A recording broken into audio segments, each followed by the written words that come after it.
4:32 p.m. There are 4 board members present, and there are no public comments for closed session, are there, Ms. Warrenbrock? So I'm going to ask the board to retreat to closed session, and then we will come back at 5:30 for our open meeting, our general meeting. So thank you.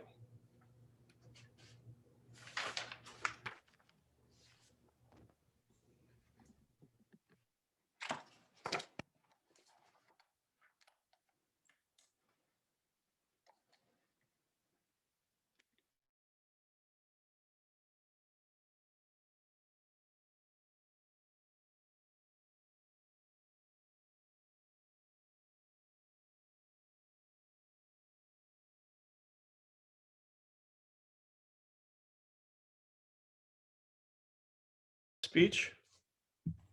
Yes, for those who just joined, there is Spanish translation capabilities available at the bottom of the screen to click on the globe. And the translation has been started and recording has resumed. Thank you. Thanks, Sarah. And we will 1, 2, 3, 4, 5, 6. Richard, are you back with us yet? Dr. Tvilder and Jeswin? Okay, so I'm going to call the meeting to order with 6 board members present. Dr. Tvilder and Jeswin will join us shortly. And ask everybody to rise for the Pledge of Allegiance. Place your hand over your heart. Repeat after me, or repeat with me. I pledge allegiance to the flag of the United States of America and to the republic for which it stands, one nation, under God, indivisible, with liberty and justice for all. Thank you. We have one item to read out from closed session, which is DN 1022, 2021, Final Settlement Agreement. Kindly note that the summary of the settlement is as follows. The district agrees to provide 50 hours of compensatory education to be used for speech services or counseling. Motion was made by Board Member Foster, seconded by Board Member Smith. The vote was 6-0 in favor. Board Member Coleman had not joined us yet and joined us right at the end of that vote. Now Dr. Tvilder Jeswin is here, so the full board is present at the virtual dais. And now we will move to approval of the agenda. Before we approve the agenda, I need to point out 2 things. One, we have added item I7, and we added that a couple days ago, but I have to make everyone aware of that. That's a resolution denouncing xenophobia and anti-Asian American Pacific Islander sentiment. So that will be added if the board approves it. And we will be postponing item D1, which was the study session evidence of student learning. I'll make a comment on that later. So is there a motion to approve the amended agenda? Moved by Lori, seconded by Craig. I will do a roll call vote. Jennifer? Yes. Keith? Yes. Lori? Yes. Craig? Yes. Maria? Yes. Richard? Yes.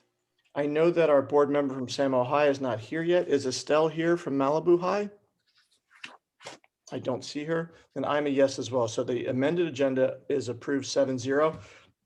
I apologize. There was a public comment for approval of the agenda. Oh, great. I'm sorry. Let's take the public comment then and we can retake the vote. My apology. Sorry. Nikki Kohlhoff.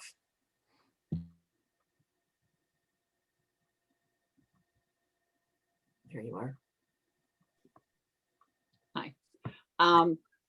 Yes, just here to make my usual comment on this topic, that the agenda should really include packets of public comments received via email so that the public record is not destroyed when you all destroy emails per your document retention policy. And also for transparency, the public's entitled to know who commented and what they said. I believe at a prior meeting, somebody asked staff to look into what the city council does and how hard it would be to copy exactly what they've been doing for ages. So I don't know if anyone has done that, but so it's same request, transparency with public comments, attaching packets to the board agenda. Thank you. Thank you. Okay, so I'm going to retake the roll call vote to approve the agenda as amended. I believe it was moved by, remind me, it was moved by Lori, I think seconded by Craig. Okay, so we'll do a roll call vote again. Jennifer, Yes. Keith, Yes. Lori, Yes. Craig, Maria, Yes. Richard, Yes. and I'm a yes. I'd like to point out that the reason for delaying, for postponing the study session, which will move to the May 6th agenda, everybody understands among the board, but I want to say this for the public. Our staff is working 25 hours a day, 8 days a week. There was no spring break for our staff. They were working through the entire time. To do this properly and to use it and get the board the information that we need to have so that this drives not just correcting learning loss, addressing summer, addressing the fall. We need to give Dr. Moore and her staff adequate time to focus on this. And it's yet another chance to thank our staff for giving up their spring break and the work they've done over the past few months to get our students back into school. It has been a Herculean effort by everybody in this district, and I just want to thank them again as we postpone this item to the May 6th agenda. Great. Approval of minutes. We have 3 sets of minutes to approve. I will ask for a motion to take all 3 as one item. Moved by Maria, seconded by Richard's. Look, I see Keith for a second. And I do need. I have a question about the minutes. So I'm sorry, John. I was just making sure that I wanted to ask, may I go and ask the question? Yes, we have a motion in a second. I know we have a public comment as well too. Okay, so Sarah, on the minutes for the last 2, which were our special closed, I read the minutes. Is it possible for us to attach the things that we voted on pertaining to the proposals? There were 2 different proposals, and can those be included in our minutes? So that if someone goes back and wants to see kind of what they were voting on, like the one on Friday of last week, there was a proposal from the city of Malibu. Our vote is recorded there, but in the minutes, will that proposal be attached to those minutes? I can. I don't know if I have the documents, but I can check and I can attach them. I mean, that would be my ask if the rest of the board would agree that those both for the meeting last Friday and then the one meeting before, where we actually took 3 different votes, but one vote was on a particular also thing that was presented to us. And I just think because of the nature of those 2 different proposals, that those should be attached to the minutes as well, please. I mean, that's my suggestion to the board. Okay, so we have a, It's- yes, Craig. So I'm gonna have to abstain. Sarah, you and I have had this ongoing conversation where I work off the PDF that the system generates, and the minutes were not in the PDF. So I haven't read the minutes. They should be. The minutes were attached. The minutes were attached before I created the PDF. Let me take a All quick. right, well, you and I can talk offline, but I didn't read the minutes, so I can't vote on them. Okay. Sorry. So we have an amendment to the minutes. So Richard has asked that we include the proposals for record in the minutes. I'm sorry, I did not write down who made the motion to approve the minutes. I have Maria to move and I'm sorry, Ms. Leland Vasquez to move and Mr. Coleman to second. So Maria, are you okay with that inclusion? And Keith, are you okay as the seconder? Wonderful. We actually do not have a public comment on this item. My apologies. Yeah, Lori, before we. I just want to make sure, and I think they are all public documents, but that anything that Richard was referring to and in the future, as long as it's a public document, I don't see any problem with attaching. I think we should attach things that we're voting on. So. Great. Terrific. Thank you. And I do believe, Lori, I'm pretty certain that both of those items I that think so both too. were, I think they so were too. I public. just want to make sure. Yes, agreed.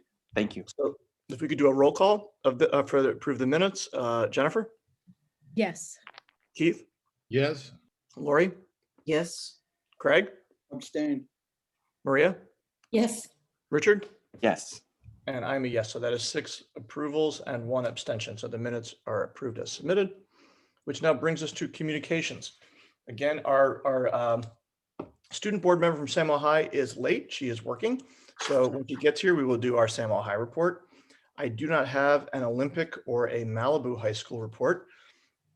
So I will see if Sarah Braff is here for the SMMCTA report. Is Sarah here or is somebody in her stead? She is here. Okay. I am here, sorry. I wasn't expecting to go quite so early, I will admit. I also want to take a moment to thank all of our elementary teachers, administrators, and our SEIU brothers and sisters for going above and beyond in helping us open the full week of in-person learning safely at elementary school. We could not have done it if it were not for your efforts. We have fingers crossed that we will be able to do the same in secondary, a very different challenge. Dolores Huerta is a national symbol for workers' rights who has only in recent years gotten her due. As a woman, she did not get the same recognition as Cesar Chavez, though her work was no less impactful to farm workers. She has always supported Santa Monica in our struggles to bring livable wages to all who work here. She has marched with us on candlelight marches for the rights of hotel workers. She has made herself available to talk with high school students many times to encourage us all to work for change. She is an example of how an individual can have an enormous impact across our country, our state, and our county. Dolores Huerta, I salute you. And now I have a very serious subject. A minority of voters here in Santa Monica are weaponizing the electoral process. That anyone with any grievance who has enough time and money could ask for a do-over to unseat people they don't like a few months after they were fairly elected by a majority of voters should frighten us all. This recall campaign slings mud in all directions, hoping something, anything will stick. They claim malfeasance without backing it up with facts. There is no wrongdoing by our board. The lies currently spread by a few individuals about our board are disgraceful. There is no politician that any of us will agree with on all things. Last 14 months have pulled our board in all directions, and they are doing their job for all of us, despite the hate mail and rhetoric thrown their way. Now, a few angry people have asked the city and district to spend over $700,000 that could be spent in service of our students. They want to swap out 4 people with immense institutional knowledge of how public policy and public education works for someone of their choosing. They are saying your vote last November did not matter. This pandemic has frayed everyone's nerves and mental health. There is no one right answer. We need our board and our district to focus on our students and not on ill-conceived smear campaign. Education policy should never, ever be shaped by the will of those who have the most money to mount a recall. Thank you. Thank you, Sarah. Our next report is from SEIU with Chris Mock.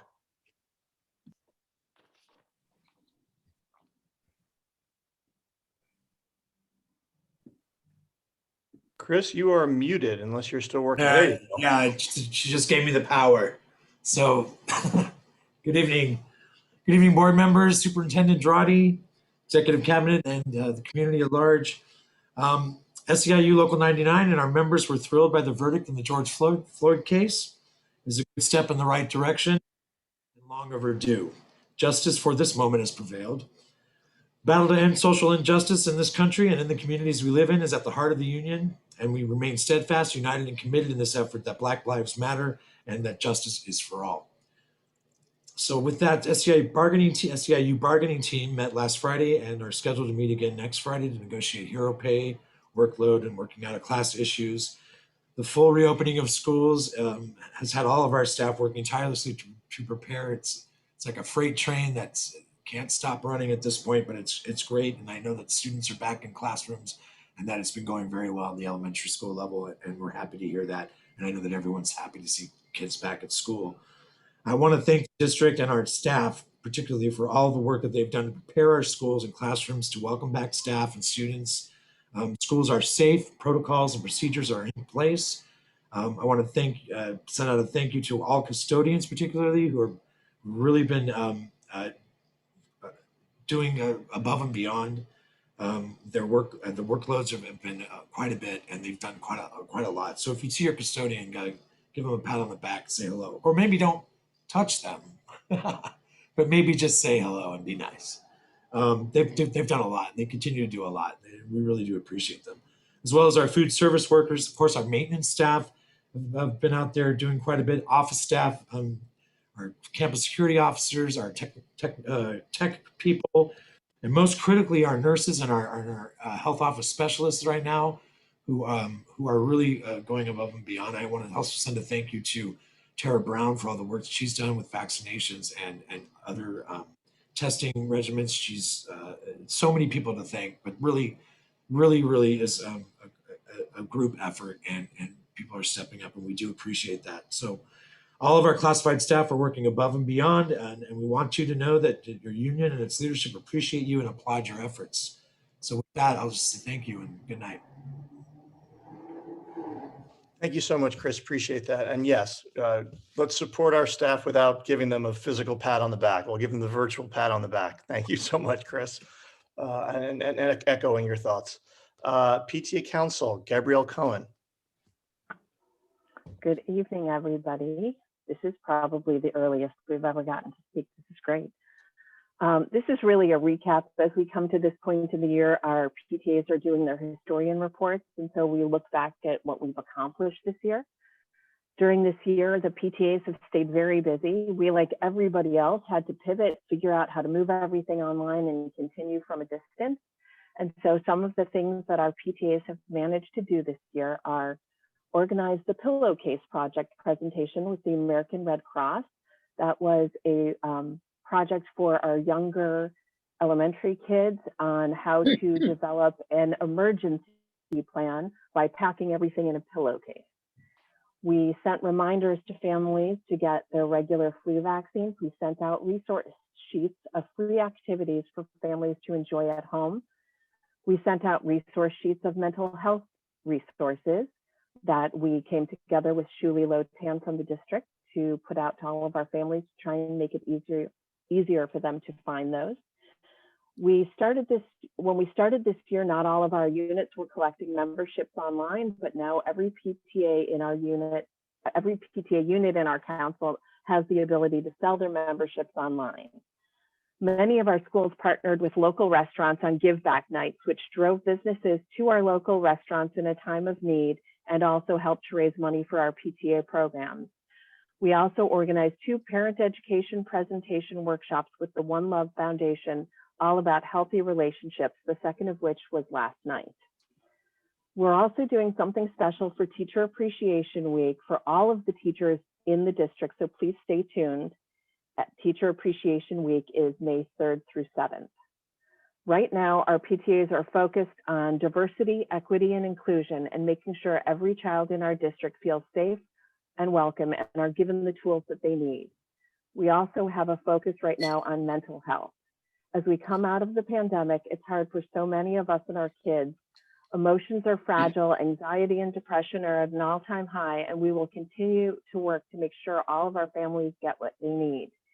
And we also wanted to give a thank you to our district administration and to the school board for your willingness to always meet with us to discuss the things that we are advocating for and to listen to our concerns. We always appreciate the fact that you'll come to the table. Thank you. Thank you so much, Gabrielle. And thank you for your work with the students and parents to keep them engaged and informed. We go to item F, which is the superintendent's report. I know normally we've been folding this into our reopening, but I think Ben has something he wanted to bring up. I'm not sure. Dr. Drotti? Yes. So when we go into the action item about the reopening, I'll speak to the update there regarding reopening there. The only thing I want to report on is I know there have been a lot of conversations around art offerings at one of the middle schools. I'm investigating the situation to see what the interest is actually in art. And then, as you know, we have limited electives at each school because kids take a certain level of courses.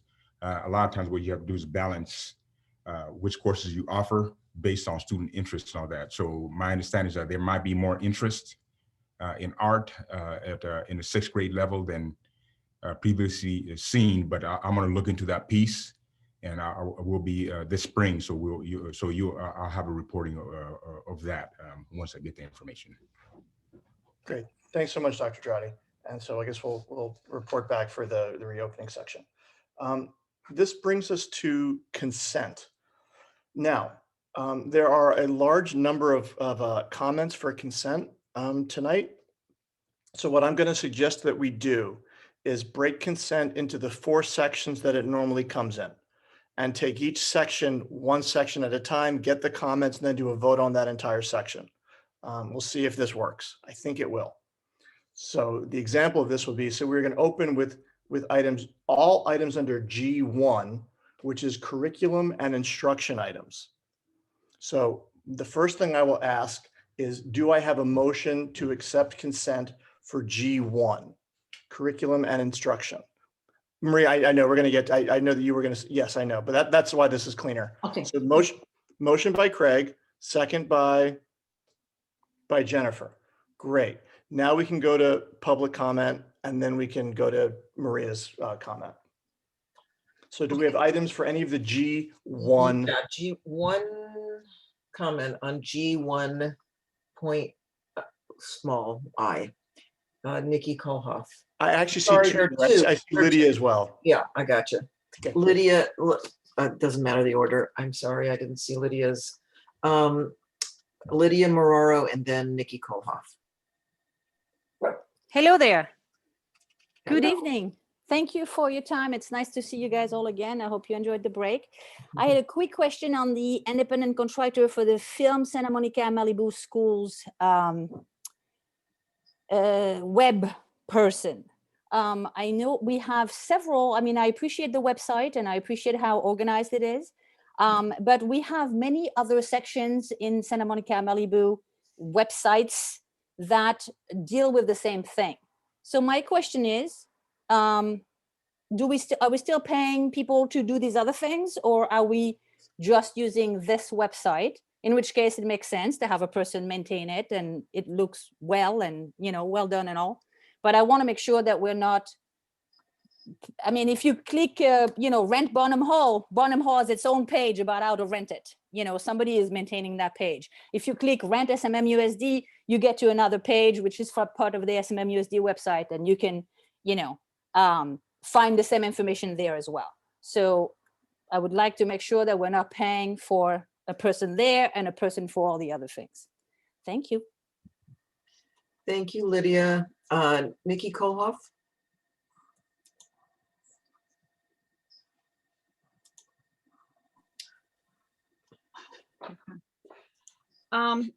Yeah, there's 51 items on the consent calendar actually tonight. So that's an awful lot of business to be conducting by essentially a voice vote. So my questions are on the approval of independent contractor list as well. It looks like the third one down, I just wanted to confirm whether or not that is payment to a parent as a contractor who also sits on an advisory committee. And I wonder what our policy is on that. And then the second item is Nancy Cardenas, the SMC pathway coordinator, who I guess sits at Samo High. I believe Maria recused last time because she works with that person. So I would think the SMC folks probably need to consider whether they vote on that one. Thank you. Great, thank you. So I know Maria had already reached out to me to say that she would be abstaining or recusing for this vote. Are there any board member questions on anything under G1 curriculum? John, can we clarify, can Dr. Mora clarify that the funding for this particular person, who she might be, she also works for SMC, but is not coming through funding through SMC or the school district? That is correct, Board Member Leon Vasquez. This is the Strong Workforce Grant that we applied for and that we are utilizing to provide these additional services to our students. Thank you, Dr. Mora. John, And then Craig. Question too. I wanted to ask, I was going to ask a different version of Lydia's question. So could Yeah. somebody speak to that? Because when I read it too, we have all these websites and all these things and. Yeah, I had already reached out to Carrie. Carrie will be addressing this. Thanks. Okay, great. Should I wait or can I put my question out too? Because I also, Carrie needs the mic. That's what we're waiting for.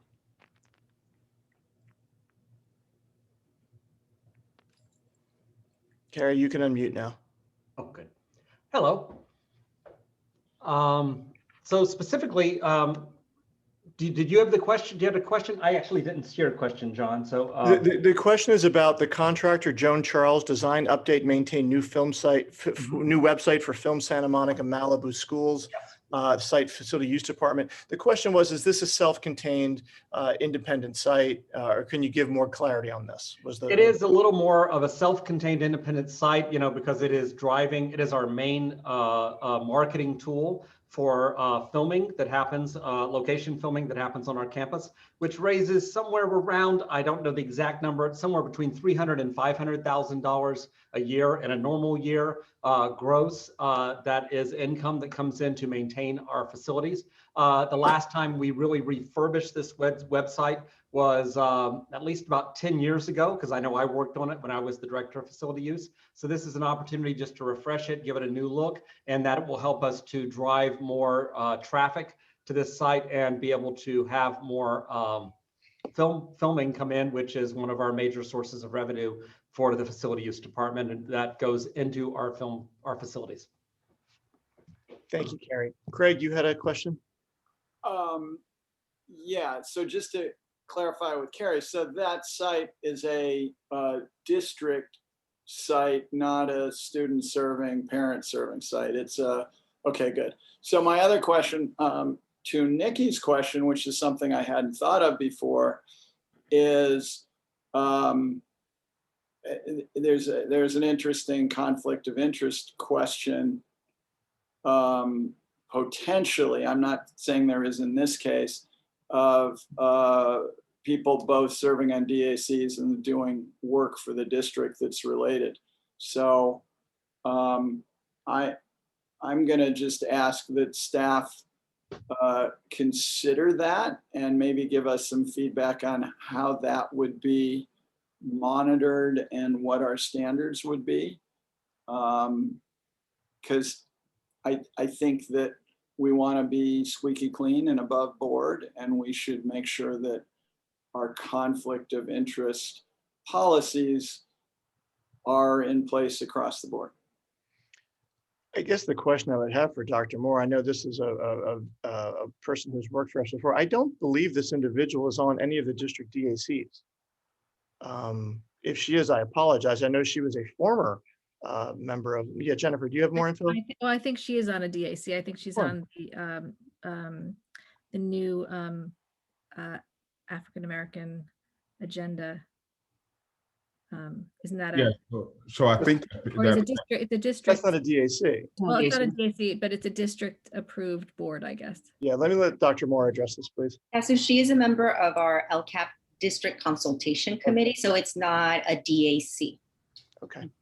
And the work that she's doing is not directly related to that committee? It is work that she is supporting our parent conference by providing a workshop for families for that parent conference that we offer in the spring. So we talk about all of these pieces during the LCAP DCC, but not necessarily particular vendors or supports. workshop titles that are going to be offered per se. Any other comments?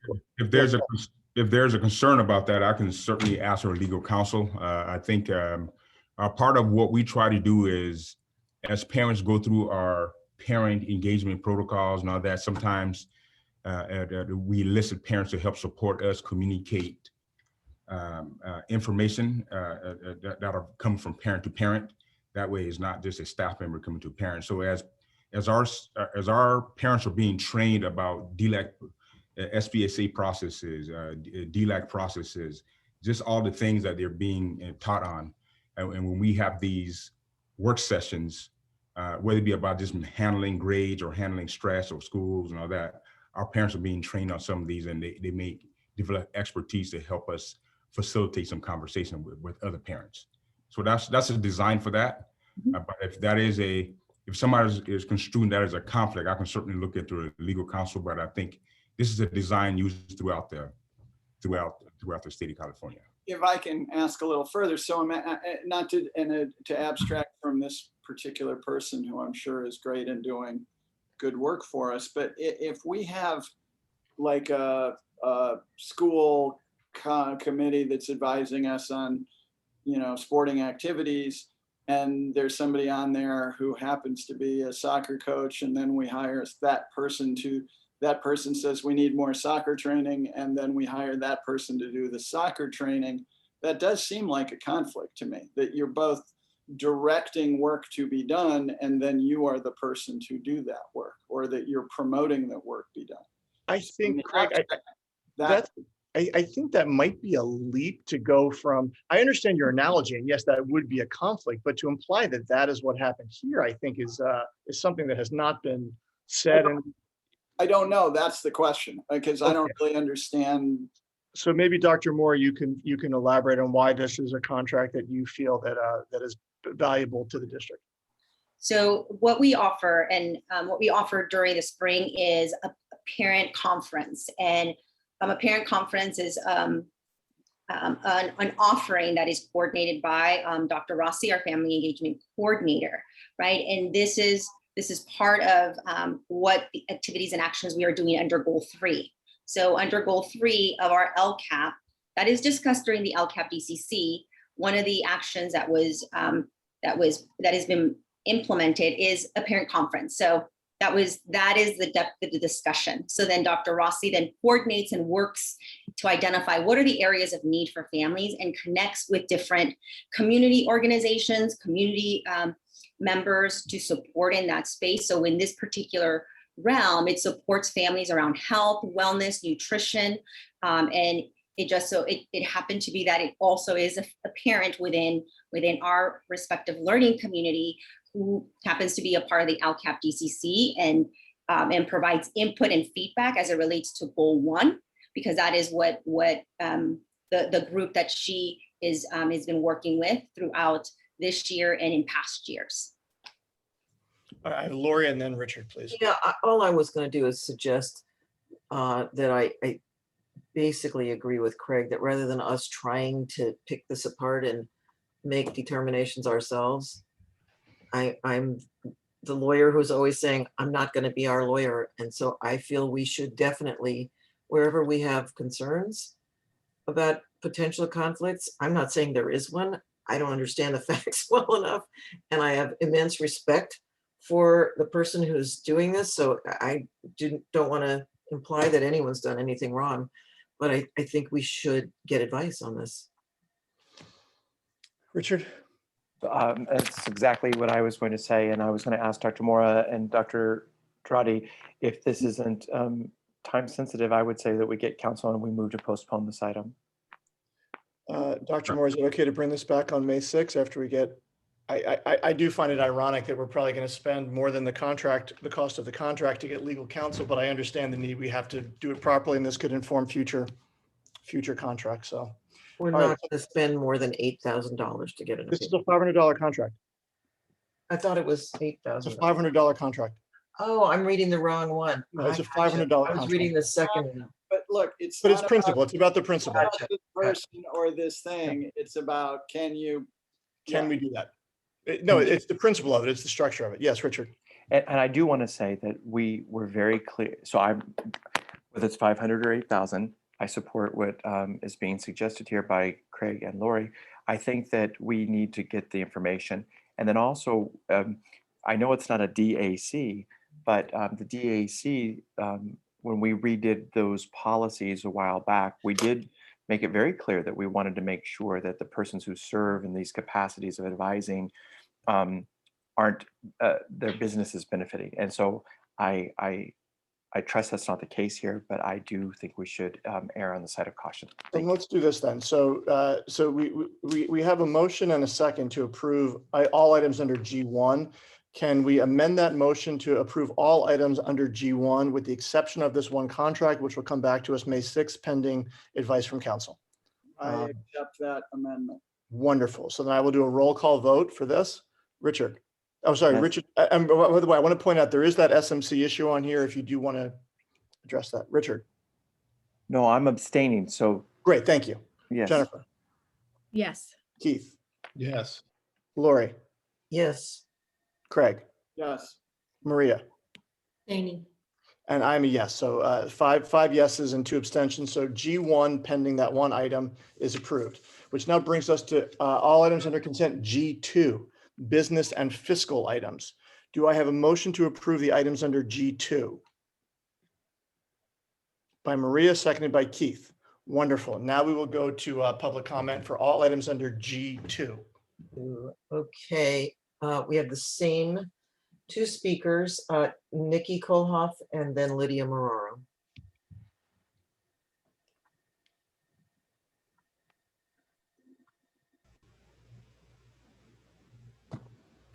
Alrighty, so my comment in this section relates to the purchase orders. And I just wanted to make sure that everyone knows that I believe this is only for 1 month of spending, but it's $84 million worth of spending listed in the purchase order list. So that's an awful lot. Theoretically, they should all tie back to contracts that have been approved, but it's hard to tell because the funds are only given by numbers and it doesn't say the name of the fund. So just looking down the list, you can't tell if it's bond spending or an operating expense or what it is, but it's $84 million of spending in 1 month. So it makes it very hard for the public to review what's going on. Thanks. For sure.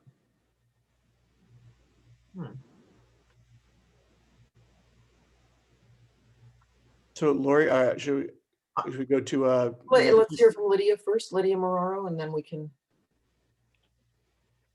Sorry, I cannot locate my external camera, but eventually I will find it. My question was pretty trivial on all these G items. I was trying to add up how much furniture are we spending. I only was able to add up one small section, and it was almost $2 million on furniture, covering a couple of sites. It didn't have Malibu in it. There are some items in G2 Roman numeral 2 that also calls for contracts of furnitures with no amounts. And I was really just out of curiosity, I would like to know how much money are we spending on furniture and where is the furniture going?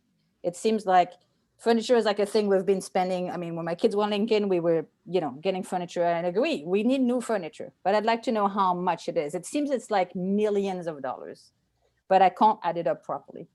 So thank you. Great, Carrie. I know that the furniture one can be easily addressed. There are sort of 2 major ideas of furniture that are going on right now. We have our elementary 21st century furniture project, which is a Measure SMS and Measure M project that the board, approved for us to move forward and budgeted for, and then have approved the contracts. That's where we're going in and we're replacing most all of our furniture across the district with new furniture. And this is a long lead item. A lot of the furniture we're replacing, I do joke that it's heavier than our children and older than their parents. And that's true in a lot of cases. So we're trying to get much more flexible furniture. there's actually three areas. The next set of furniture we're buying is we're outfitting and have been outfitting the Malibu High School AB building, the admin library classroom building, Discovery building at Samo High, which is a rather large building, has a lot of furniture, and the John Adams Middle School auditorium. These are very large construction projects, and they all have building furniture with them. And then Kim will handle this in a moment, to come back to school at a 3-foot distance. The problem is most of our elementary schools, especially the older furniture in our elementary schools, tend to be tandem desks where 2 children sit side by side. Well, for us to get back to school, we weren't going to be able to do that. So we purchased around $150,000 of single desks, pretty much so we could get through the next 3 months of school. But this was very important. Otherwise, we would not be able to open up under the current protocols. So we did a rush order on that. We purchased it through the emergency debt resolution, and that came in, and that's what has allowed us to open up all the elementary schools this last week. And the funding sources are part of the stimulus funds for reopening. And then the other issue, Melody, we have you here as well. Yes, there is a large number of items on the PO. I can look at 2 of them right there, which is $30 million in construction, which is not uncommon to see these large numbers when you talk about the scale of construction we're doing. But Melody or Carrie, do you have anything to say about any of those issues? Although I think it is. Before you ask that, I want to say that I wanted to ask who Bernard's brothers are, because actually that, I forgot, I totaled it the other day when I looked it up, total $34 million. And I don't believe those are related to construction projects. And it looks like it's related to 2018-19 school year. So I think we're paying for work that's been done in the past, and I'm not sure what it relates to. And I'm sorry, I forgot to ask about this. I noticed it when I read it. And no, it's okay. Bernard's is our lease back contractor who's building the theater at John Adams. So all of those are part of those agreed upon contracts that the board has already approved through the lease back contracts. So, I mean, I'm going to take Melody's thunder and say this. No, she's going to go first. She can say it. Well, what I really wanted to reemphasize to the board is that when it comes to contracts, they all come to you folks first. You do the approvals on those. Then a PO is made for that. Then we actually pay out once the services have been rendered or we're getting invoices or what have you. So we don't do that in front of getting a contract or what have you. So I wanted to make sure that was actually mentioned. As far as the accounting stream that is on there, that is actually how our financial system actually prints out these particular types of reports. It's just a really convenient way. One thing that we could possibly do so that the community and the board, I know the board actually has these as well, but we could do a chart of accounts so that folks can kind of reference it back whenever they're really kind of looking at that.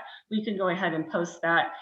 We could post it either on our webpage, or we could post it with these as we send these out to you folks.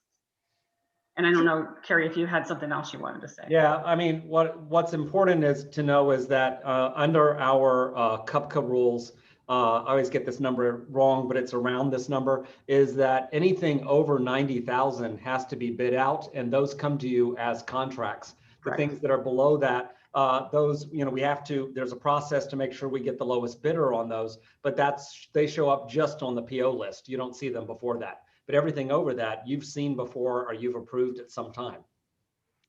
Correct. And I think it's important that people recognize the difference between a contract and a purchase order. And they don't always pointed that out. They don't always correlate together at the board meeting that you're at, because they may have been 6 board meetings ahead, of this particular one. So you're going to spin your wheels out there if you're actually trying to connect those dots constantly, but they can be connected if you want to look at every single board item. Thank you. Thank you, Ms. Kennedy. Are there any other questions or comments on anything in consent G2, business and fiscal? No, I'll do a roll. Craig, yes. Yeah, sorry. Yeah, that was exciting. I just want to note on the Pillsbury PO ending 1639, another $100,000. I think we probably all would very much like to stop approving Pillsbury POs. I'm not going to pull it. I'm just going to state that. Great, thank you. I'll do a roll call now then for items under G2. Richard, Yes. Jennifer, Yes. Keith, Yes. Lori, Yes. Craig, Yes. Maria, Yes. and I am a yes. So that is 7-0 for items under G2. Now it brings us to G3, facilities improvement projects. Do I have a motion for items under G3? Moved by Craig, seconded by Lori. Okay, let's go to public comments for items under G3. Nikki Kohlhoff has comments under 3 different items under G3. So why don't we hear from her first, and then Esther Hickman has one signed up for a comment on G3 9.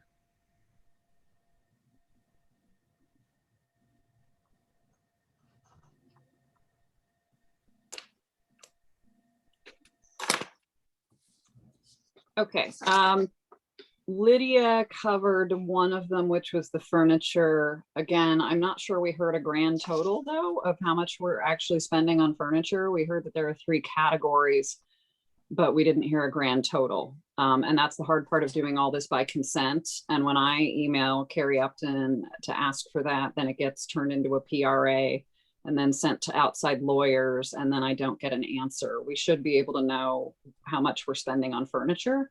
And that really should be something that was presented to the board as a concept before piecemealing, you know, contracts under consent.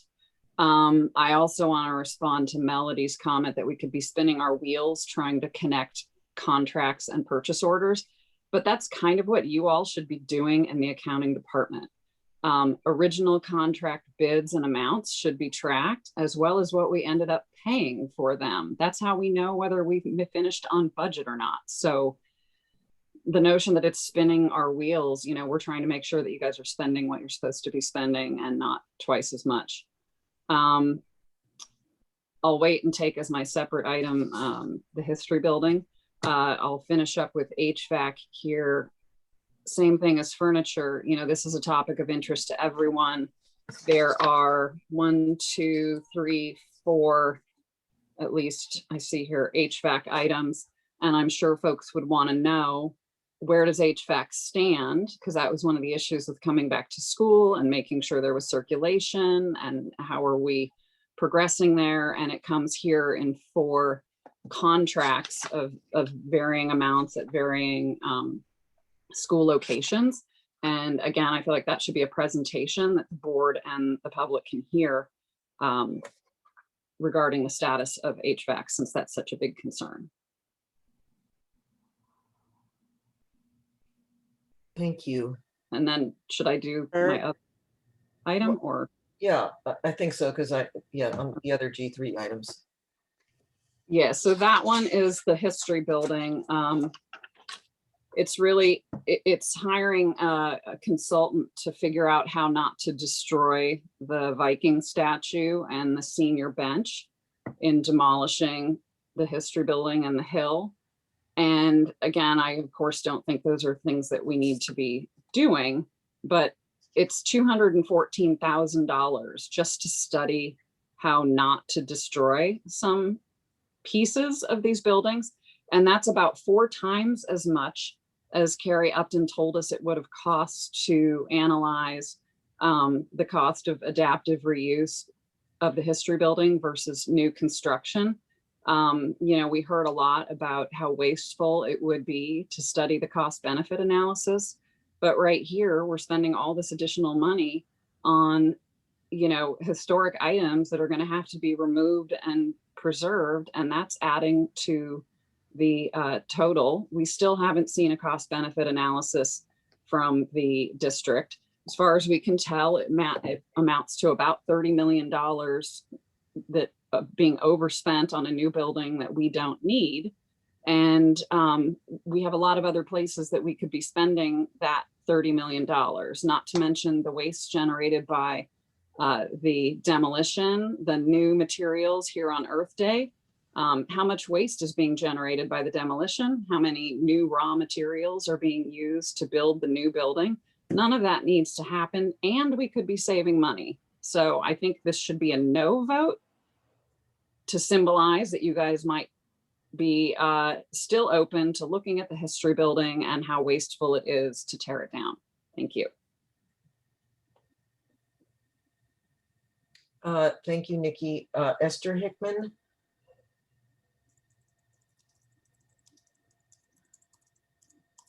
Hi, good evening. So I just wanted to comment on the same item. This month, it is Earth Day today, so it really made me think about the waste of taking down this building and how many hundreds of trucks are going to be used to haul away the mass of destruction that doesn't need to come down, and also just the waste of money. Once again, we were told a study would cost $50,000 to study the adaptive reuse of the building, which could save millions, but we'll never know what the rehab of the history building will cost. And instead, it does seem strange to just spend the money moving over the Viking statue before actually doing that study. And it should be noted that while the district didn't find the history building to be historic, that the National Trust for Historic Preservation, the National Trust for Historic Preservation, has deemed the history building important, and it's being featured in their magazine this month. They do a quarterly review of historic buildings that are being taken down. So it's disappointing that the district didn't think this was an important building, but the National Preservation Trust of the US does. So I hope that you guys can consider it. And at the very least, I hope that that students and teachers could be educated on what an environmental travesty it is to not to take down these buildings and go for new development. Thank you. Thank you. John? Yeah, I was going to ask if there's any comments or questions. I would like, even though I think we've heard numerous, in fact, I don't think I know, we've heard numerous reports on where we are with updating all of our HVAC systems. It's obviously hard for anyone to keep track of it all the time, other than those who work in that area all the time. So I would, if you can do it quickly, Carrie, if you could update us about what schools are left and where we are in that. And then the other question would be, I think I know the answer, but I'd rather have you answer the question about the expense to preserve the Viking statue and the other. Oh, great. I'll do the HVAC, and then if Sarah can let Steve speak in a moment, he's going to talk about the historic items. So HVAC, what's really great is we've been wanting to get and complete our HVAC projects. So we have bid them out. And these are some of the awards that you're approving tonight, and some other contracts around these, so that this summer we will be working to complete the HVAC projects at Grant Elementary School, Will Rogers Elementary School, Roosevelt Elementary School, Muir Elementary, and Smash. And we will be beginning the process at Lincoln. Lincoln's right now scheduled to be a 2 summer 15, 16 month project. We're seeing if we can condense it, but it's starting all this summer. These were all of the projects that 3 of them were deferred from last summer because the cost was significantly higher.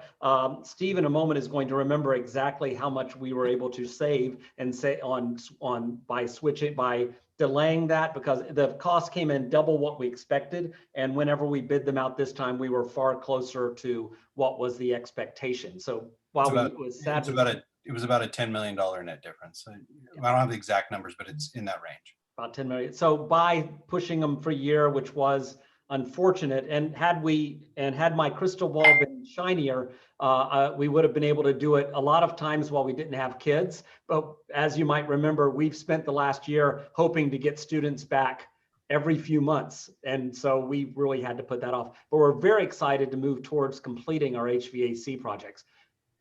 In those spaces where we've not completed the HVAC projects, we did additional work and brought in additional HEPA and air filtration systems to make sure that all of those rooms, because we know about this virus, the most important thing is ventilation. So we were able to address every room, every space, so that it had the optimal ventilation to keep people and kids, faculty, staff safe in those locations.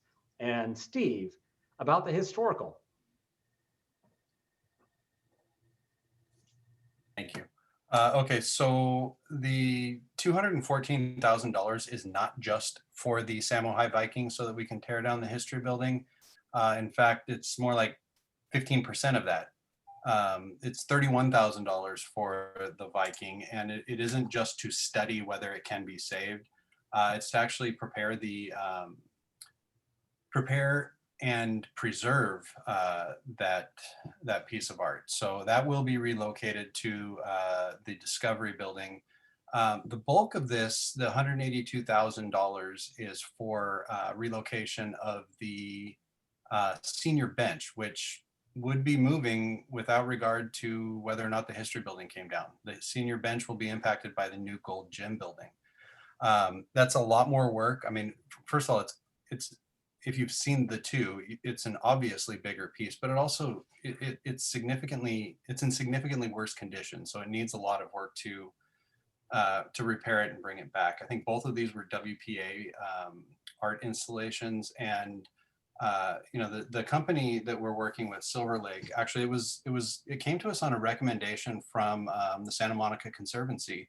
And we have Amy Green, who's actually on the meeting, if there are specific questions that board members have to talk about what will be done and why and how it will be done, then certainly I think she could respond to that. But I just want to be clear, this isn't a $200,000 item to move the Viking statue. It's significantly more than that. So anyway, that's where we are with those. And if there are further questions that would be maybe better answered by Amy, we can certainly ask her. Yeah, I just want to add, you know, it goes back to the study, the historical study that we did as part of the environmental impact review as part of our EIR. That EIR did designate or signify that some of the historical resources on this campus were the Viking statue. It was the senior bench. And so those things that were committed to being historical resources, sadly, unlike the history building, but those things were the things that we've spent time and energy. And it just points out also that when you do historic restoration, it's not cheap. It does cost money, and it does cost sometimes additional funds to make sure that we can preserve and protect those historic resources. Thank you. Thank you so much. John, you're muted. I'm muted. I was doing it. Are there any other questions or comments, or can we move to a roll call vote on these items under G3? Okay, let's move to the roll call. Richard? Yes. Jennifer? Yes. Keith? Yes. Lori? Yes. Craig? Yes. Maria? Yes. And I'm a yes, so that is 7 yeses for items under G3. Which brings us now to G4, personnel items. Is there a motion to approve consent for all items under G4? By Richard, seconded by Maria. And there are no public comments on this one, so I will ask if there are any board member comments or questions. Seeing none, I'll do a roll call. Richard? Yes. Jennifer? Yes. Keith? Yes. Lori? Yes. Craig? Maria? Yes. And I'm a yes, so that's 7-0. And that brings us to the end of consent, which is terrific. All right. How many general public comments do we have? I see 5, I think. Let's go to general public comment then now. I see 5 people. Wendy Dembo, followed by Nikki Kolhoff, followed by Lydia Moraro.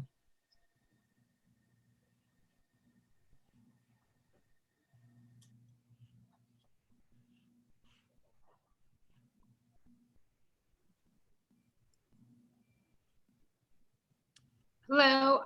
I am just asking what's happening with the art at Lincoln, because I haven't received, no one's really spoken to me. I know a lot is going on with the reopening and the separation from Malibu situation, but it would seem that it would be fairly easy to figure out how to ask students at McKinley, Franklin, and Roosevelt if they are interested in art, and also the 7th and 8th grader, the 6th and 7th graders at Lincoln, to see if they would be interested in taking art. I'm just kind of wondering what's happening and if that's something that is going to if children who are in 6th grade next year will be able to take art, it doesn't seem like it should be such a problem. Also, I'm wondering if there's going to be summer school for kids who have missed out on a lot of learning this year. So that's all I can ask for today. And my daughter really enjoyed going back to school. So thank you. Thanks, Wendy. And just to cut in here real quickly, maybe you weren't with us during the superintendent's report. Dr. Drotti mentioned that he's working with the middle school principals to get the gauge of if there is that much interest in art, and if there is, to take action to address that. So Dr. Drotti is looking at both middle schools, not just Lincoln, and he will report back once there is the information to do so. Is that a fair enough assessment, Dr. Drotti? Yes. Okay, thanks. Thank you. Just the Sorry, one thing. So no, I just want to make sure that because I think Wendy probably didn't hear that, but Ben also, Dr. Drotti also said that it would be this spring. So I think it's important to note the timeline that he said. Okay, thank you. And next, Nikki Kolhoff, followed by Lydia Marraro, and then Aurora Siragusa.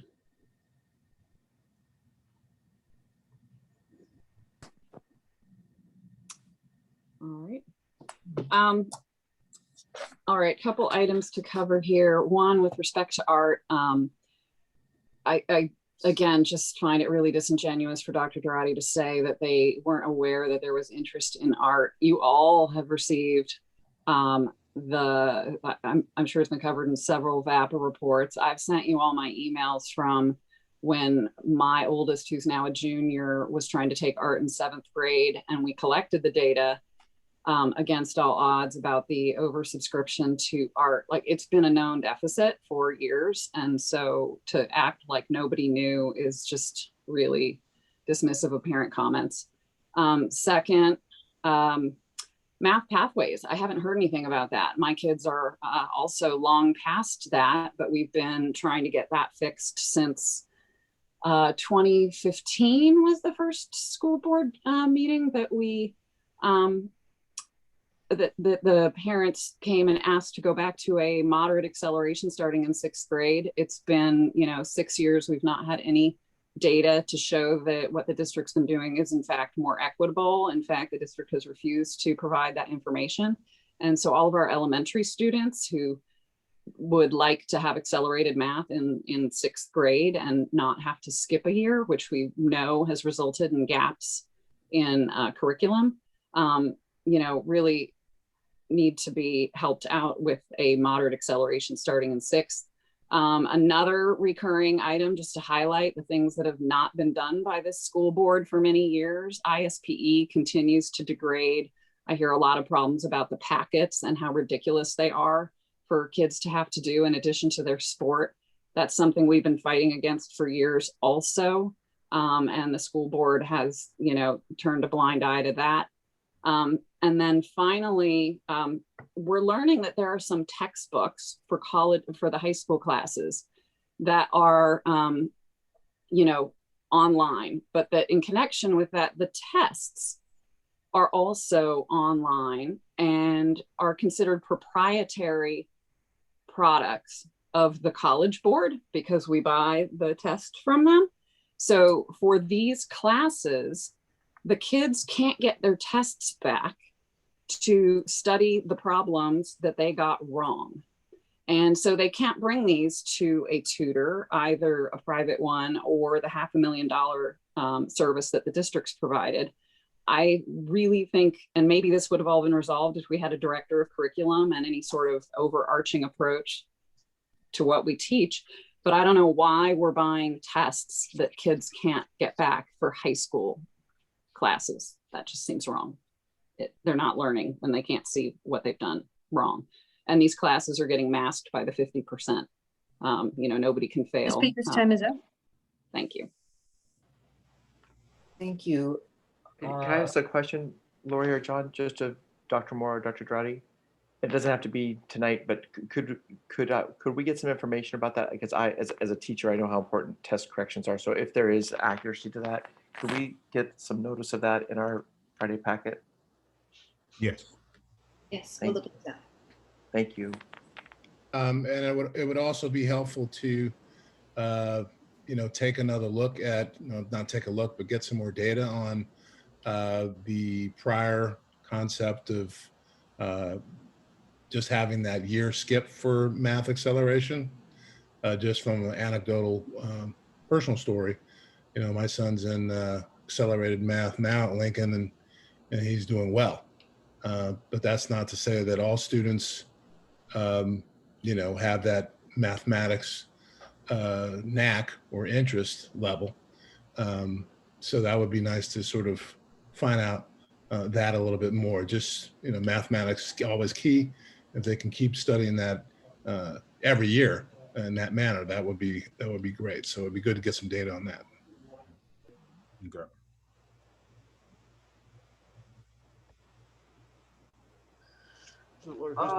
The next speaker again is Lydia Moraro, then Aurora Siragusa, and Esther Hickman. Ta-da. Hello. Hi, Lydia. So I'll start my timer with a couple of things. About the art at Lincoln, at the VAPA-DSC, we provided you with a mid-year report with kids that could not access art.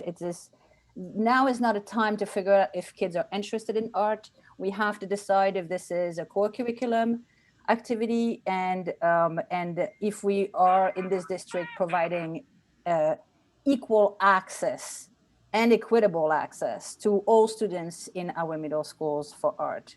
So to me, it's now time to send those sheets, have the art on it, have the kids fill it out. I know we already sent those sheets in February, so we have to redo. So it's a big job and we should not delay doing it because those counselors are counting on us to get those schedules done. So that's where we're at. So I really would like to hear from Dr. Drotti if this is a policy and this is something that we're offering across the board in our middle schools, or if it's just something that we're still trying to figure it out after this past 5 years that I, Wendy Dembo, and many others have been asking for art at Lincoln Middle School in particular. Furthermore, it is my understanding that Ms. Culpepper is using the AVID electives that used to be there, those FTEs, into having smaller math classes, which is great because guess what? We have a problem with the math in our district, but that shouldn't be done at the detriment of the kids that do need art. Lastly, the Education Foundation raises between $600,000 and $800,000 a year to provide art from K through 5. And suddenly the kids at Lincoln in 6 and 7 have no art. So where is the continuity and why are we spending all these dollars? That's for the art. My second point is on the 10th music teacher. And also I may note that at the last board meeting, Richard had asked for this to be agendized and I don't see it in the agenda. So there's no talk about this again. That's for the art. And a couple of board meetings ago, you heard from me, several other parents, several music teachers about that 10th elementary music position. As long as the program has been running, it's been running with 10 teachers. And it would be impossible to do it with 9 teachers on a scheduling point of view. The teachers have come to your board. They have explained to you how their day is going. And I understand that you pink slipped this one guy because it was the end of his temporary contract, but this position is still remaining and needs to be addressed. It is not fair to ask a guy to wait until June or July to figure it out if he has a job in August, and it's not fair to ask him not to go and get another job. So I really would like to know if the board can instruct the staff to keep this position, and The if so, speaker's how time to is up. fill it. Thank you. Thank you. Aurora Siragusa? There you are. Hello, good evening, everybody. Thanks for the opportunity for talking to you all. I just wanted to talk about the situation at SMASH campus. As you know, SMASH campus is having renovation that they started only 3 weeks before their full return, their return on campus before spring break. And they were delayed from June 2020, and they were not started while nobody was on campus. Now our kids are back on campus, not full time, they're outdoors because of lack of classrooms, desk, you name it, we miss everything. The kids are outdoors in cohorts, still in cohorts for a total of 10 hours a student, under the weather with only few very small shading or shelter. And our teachers said are 6 hours straight because for the 2 cohorts, they stay all the time outdoors in this situation, teaching our students. We're really grateful for them. So there was no shelter, and the use of space outdoor looks very awkward because the fields are pretty empty and there are families wait listed in the schoolhouse as the only opportunity for kids to go back full time in a very awkward and seems like an experiment. And we're thankful for our principal who invented this and came up with this, but there are difficulties and some people are waitlisted, so not everybody has the same opportunity to go back on campus. Can you guarantee about the use of space outdoor to allow at least a return to campus? Not in courts or even full-time, if not possible. The city of Santa Monica, I speak to them because there were some issue about zoning and using of these shades that were approved to them, but they responded that is the responsibility of the district to manage this shelter because really they are ridiculous. They're really filthy and very small. There's nothing that can guarantee proper shelter. And the principal brought to me that we have right now 6 outdoor space available for a full return to campus. And I was wondering if we could give priority to the lower grades that needs the most to be back fully on campus. We have 6 space, maybe we can find more space outdoor, proper shading for the others, at least to be back 3 hours, 10 hours a week for a student together, not in courts, because it feels pretty cruel for kids to be separated, even outdoors when there are no reason for spread, like they're less concerned, of course. And then I would like to have an update about the situation with the campus, because since December 4, 2020, online, there's no upgrade about project for the district. Before there were like analytics with picture of what's going on. Since December 2020, there's no upgrade. So it would be nice to know if our campus will go back fully in August, as we are really wish this would happen in time for the full year, for the new year at least. Thank you so much. Thank you. Esther Hickman?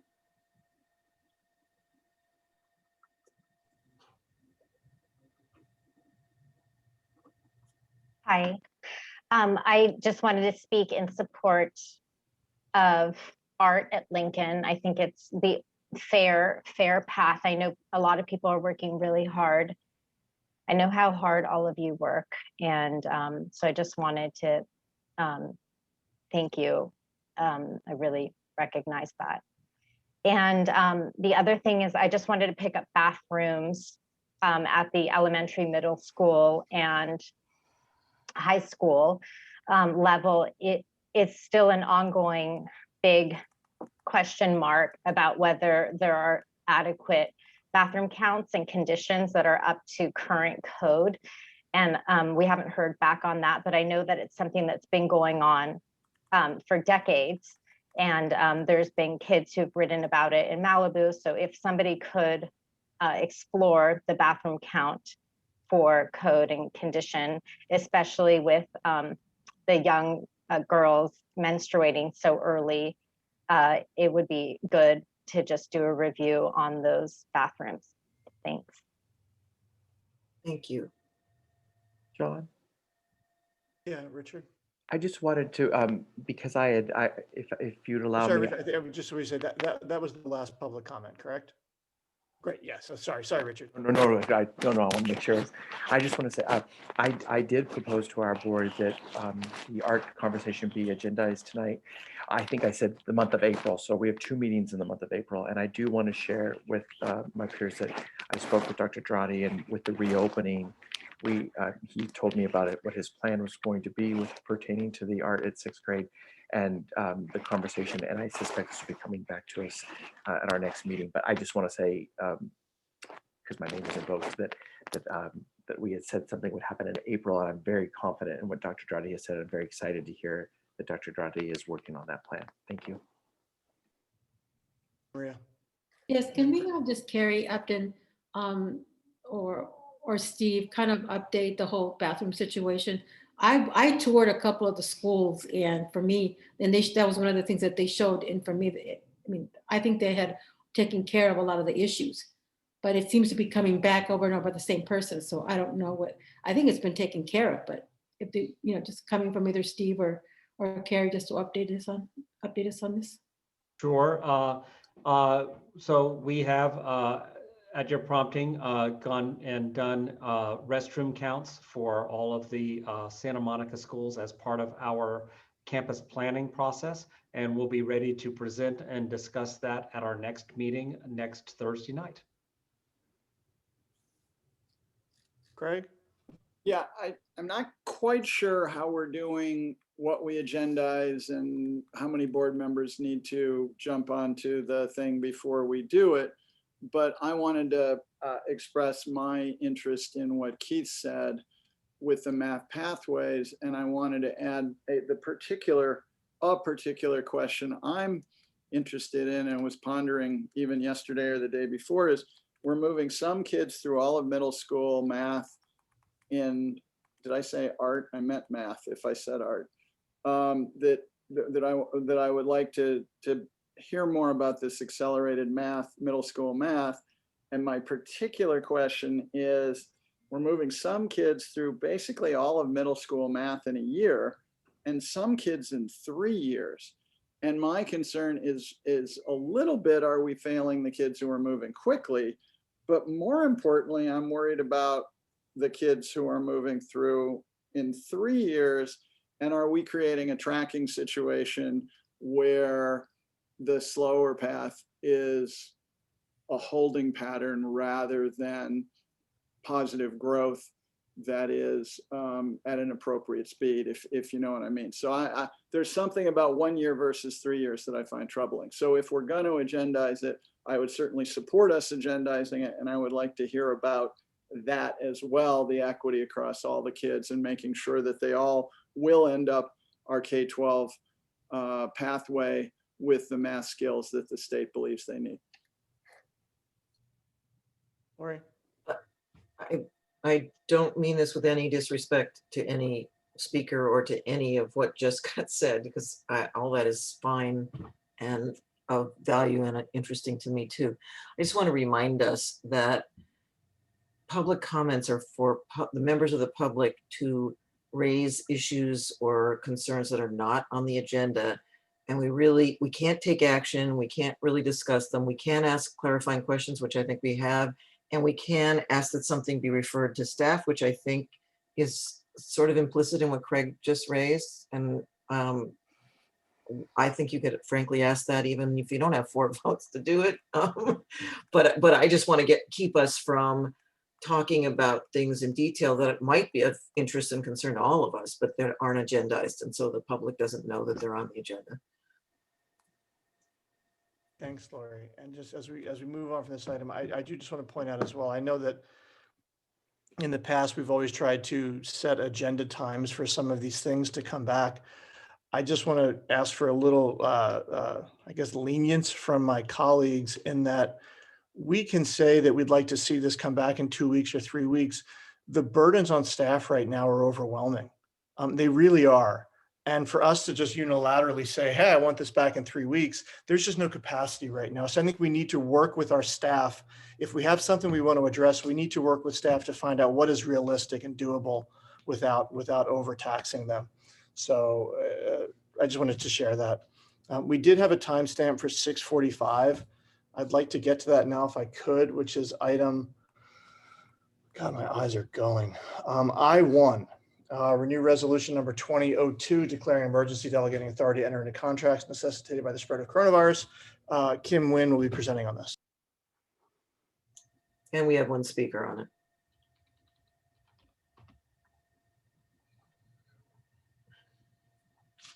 Are you there, Kim? Oh, there you are. Okay, good. Can you unmute yourself? Is that, or let me know? Yeah. Okay. Can you hear me now? Yes. Good evening, board members, executive cabinet, chief steward, student representative, and members of the public. It is recommended that the Board of Education renew resolution number 20-02 declaring an emergency, originally adopted on July 16th, 2020, that authorizes the superintendent or designee to purchase materials, procure services, and take other required actions as needed to mitigate the effects of COVID-19 and reopen schools without a competitive solicitation for bids to respond to the emergency. This reporting occurs at every regularly scheduled meeting until the board terminates this emergency action. Attached to this agenda item is a running report of the services, equipment, materials, and/or supplies. The board must vote by roll call and by 4/5 vote to continue the emergency action and to approve the resolution.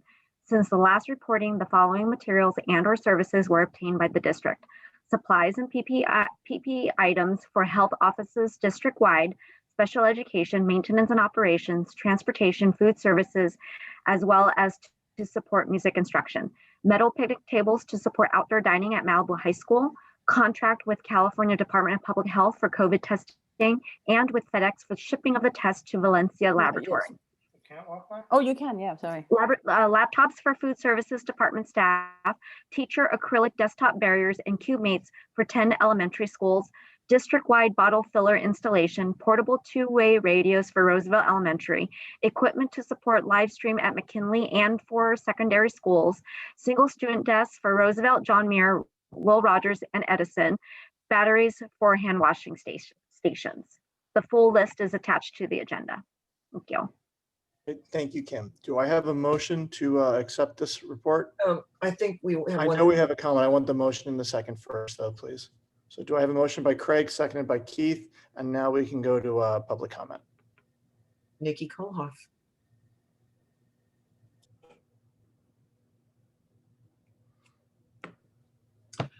My question here, it says, she said that there was a full list attached. It's $2.2 million.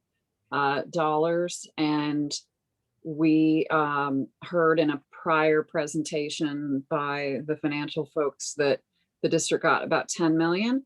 And so what the community wants to know is, where can we, the public, find the total of all COVID funds spent and what they were spent on? I mean, we heard Carrie say that some COVID funds are going toward HVAC. Where does that list live, where the public has access to it, so that we can evaluate the district's use of COVID funds? And my understanding is this was all supposed to be part of a budget from December, but it's not clear that any of these items correspond or where the grand total is, so that we can evaluate whether things are being spent in the most effective way and on the items that are most needed.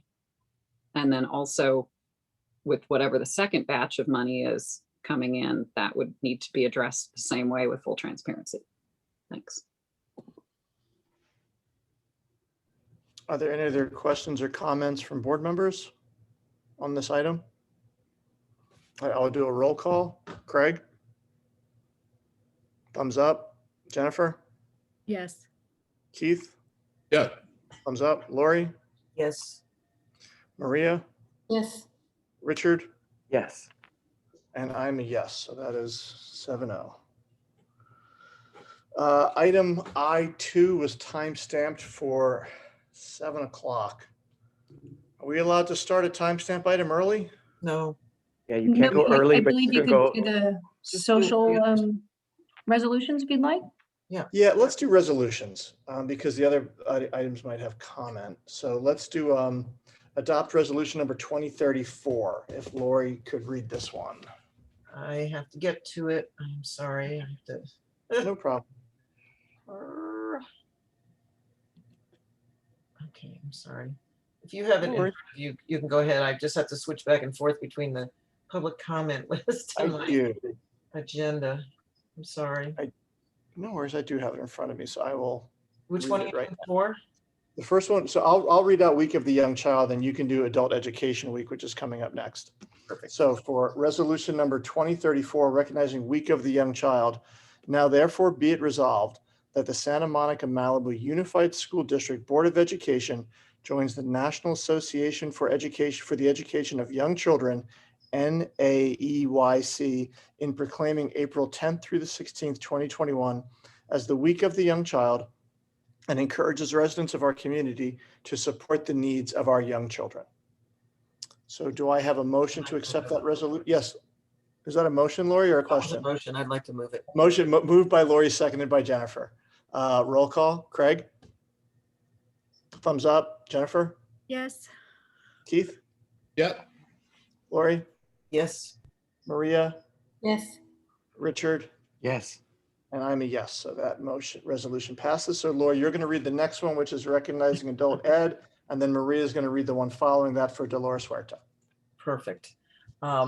Whereas the Santa Monica Malibu Unified School District acknowledges that its adult education program serves the local community by providing a range of critical educational programs which support the economic and societal well-being of the community, now therefore be it resolved that the Santa Monica Malibu Unified School District Board of Education proclaims the week of April 18th to 24th to 2021 as California Adult Education Week in the SMMUSD community. Wonderful. Do I have a motion to accept this resolution by Richard, seconded by Maria? Roll call will be Craig. Thumbs up. Jennifer? Yes. I see Keith with a thumbs up. Thank you. Lori? Yes. Maria? Yes. And Richard? Yes. And I'm a yes. So that passes 7-0. So now Maria, if you could read resolution number 2036. Yes, this is the resolution recognizing Dolores Huerta's birthday and accomplishments. And I'm going to give me a little bit more time because I think this is an icon and we need to give her a little bit more time than just the last of the final whereases. Whereas Dolores Clara Fernandez Huerta was born on April 10, 1930 in Dawson, New Mexico, and the daughter of Juan and Alicia Fernandez. Whereas while serving on the CSO, Huerta met Cesar Chavez, and in 1962, the two launched the National Farm Workers Association, which later became United Farm Workers. And whereas in the 60s, Huerta lobbied in Sacramento and Washington, DC, organized field strikes, directed UFW boycotts, led farm worker campaigns for political candidates, and has played a major role in the American Civil Rights Movement. And her greatest lobbying and negotiating efforts were demonstrated in securing aid for dependent families, AFDC, and disability insurance for farm workers in the state of California in 1963. And whereas Dolores Huerta advocated for the participation in the movement by the entire family, the children, women, and men out in the fields, picking, thinning, and hoeing. And whereas Huerta believed that nonviolence was necessary in providing safety for all. And whereas Dolores Huerta has received numerous awards, among them the California State Senate's Outstanding Labor Leader Award, the ACLU Roger Baldwin Medal of Liberty Award, the Eugene F. Debs Foundation Outstanding American Award, the Ellis Island Medal of Freedom Award, the Consumers Union Trumpeters Award, Miss Magazine's Woman of the Year for 1998, the Eleanor Roosevelt Human Rights Award from President Clinton in 1998, and was inducted into the National Women's Hall of Fame and served on the Board of Regents for the University of California. And most importantly, in 2012, President Obama presented Huerta the Medal of Honor, which is the highest civilian award in the United States. So now, therefore, be it resolved that the Santa Monica Malibu Unified School District Board of Education does hereby adopt this resolution to honor a national civil rights and labor leader in America. Be it further resolved that the Santa Monica Malibu Unified School District Board of Education calls upon all schools and all members of our community to honor the legacy of Dolores Clara Fernandez Huerta as a symbol of hope, equity, and social justice for all. And just as a side note, I was actually on a Zoom about 12 days ago for her birthday, so she's looking great for 91. So I wish we could all be there when we're 91. But anyway, I moved. You move it? Second. That's what I was going to ask. And seconded by Richard. I saw Richard before I saw Lori. And Maria, she just did a wonderful interview with, well, I have Spectrum News with the TV. So she just did a wonderful thing with, if anyone has Spectrum in our two cities, you should take a look at that. Okay, so now I'm going to take a roll call to accept this resolution. Craig? Thumbs up. Jennifer? Yes. Keith? Yes. Lori? Yes. Maria? Yes. Richard? Yes. And I am a yes, so that is 7-0. And we're going to read one more out before we go to our 7 o'clock timestamp. I will read adopt resolution number 2037, which is denouncing xenophobia and anti-Asian American and Pacific Islander sentiment due to COVID-19 pandemic and affirming the district's commitment to the well-being and safety of Asian Americans. Whereas the Santa Monica Malibu Unified School District wishes to affirm its commitment to the well-being and safety of Asian American and Pacific Islander students, parents, teachers, other school employees, and visitors, now therefore be it resolved that the Santa Monica Malibu Unified School District Board of Education hereby denounces xenophobia, racism, discrimination, and anti-Asian American and Pacific Islander sentiment due to the COVID-19 pandemic. And 2, affirms its commitment to providing a safe, welcoming environment for all students, parents, teachers, other school employees, and visitors of any race, ethnicity, and national origin. Do I have a motion to accept this resolution? Craig is first. Craig, moved by Craig, seconded by Jennifer. I shouldn't have said first, but everybody wanted to second this one. John, let's do a roll call. Craig. It's before we vote, John, too, Yes. can we also say that the United States Senate today voted I was going to mention that at the end. 94-1, and I just want all of our brothers and sisters and others to look at the one person who voted no. That's all So I'm what saying. Richard is saying is that the US Senate passed a very similar resolution today with the junior senator of Missouri in the dissent. I will not say his name here on the Zoom. But we will do our roll call vote now. Craig? Yes, and just noting that the Senate is copying us again. Jennifer? Yes. Keith? Yes. Lori? Yes. Maria? Yes. And Richard? Yes. And I'm a yes, so that is 7-0. Wonderful. We've done a lot of our major action items. Now let's go back to major action item I2, timestamp for 7 o'clock. We are doing great, everybody. Ratify the MOU amendment number 10 between SMMUSD and SMMCTA and an update on reopening of schools. So I will turn this over to Dr. Drotti. Yeah, so I'm thinking this is a tag team between Dr. Kelly and I. So I'll first provide an update of our reopening and where we are right now, and Dr. Kelly will do the honor of presenting the MOU that we will need you to ratify. He's done this is befitting because he needs to be the one to bring that to you because he does such an awesome job, you know, getting it done for us. With that said, let me first just kind of talk about where we are right now with our reopening efforts. You know, California is doing well with managing the COVID-19 pandemic compared to other states. In LA County, the adjusted case rate has dropped to 2.7 per 100,000 residents. Now, this is in contrast to where we were in. This is a huge contrast to where we were in January, where it was 77 cases per 100,000. And that's a huge difference. And our current positivity rate is 1.2. This puts us strongly in the orange tier. As you know, we opened elementary schools for full reopening this week. And from my observations, I was able to get to several campuses. Students seem very happy, parents seem very happy, and staff seem very happy as well. Each day this week was a learning experience, and we were able to implement adjustments to our screening, lunch supervision, and exit protocols in an effort to maximize our efficiency in those areas. A great thank you to our staff for preparing the sites for full return for those who chose to come back in person.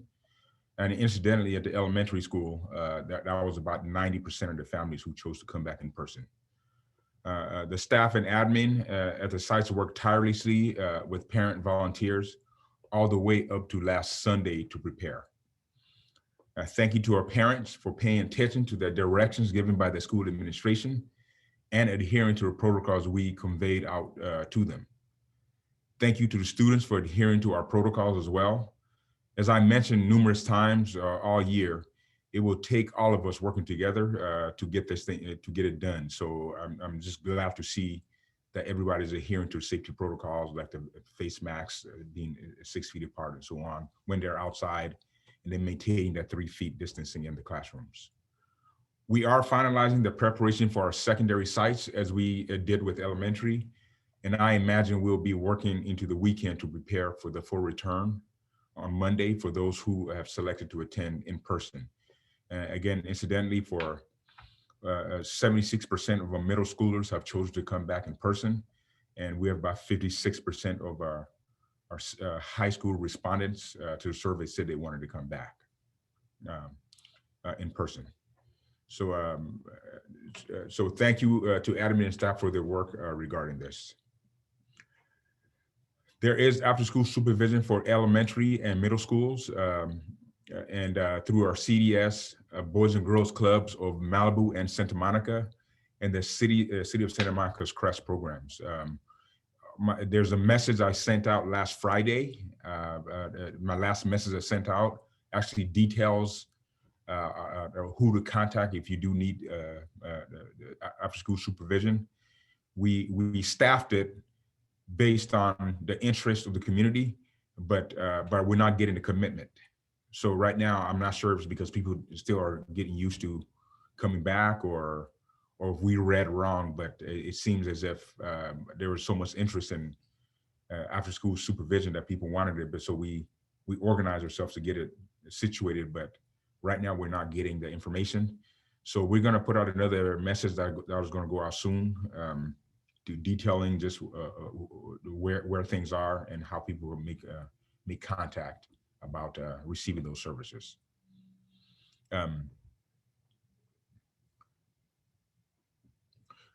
Graduation and end of the year celebrations. Principals will be in communication shortly regarding in-person graduation and promotion ceremonies.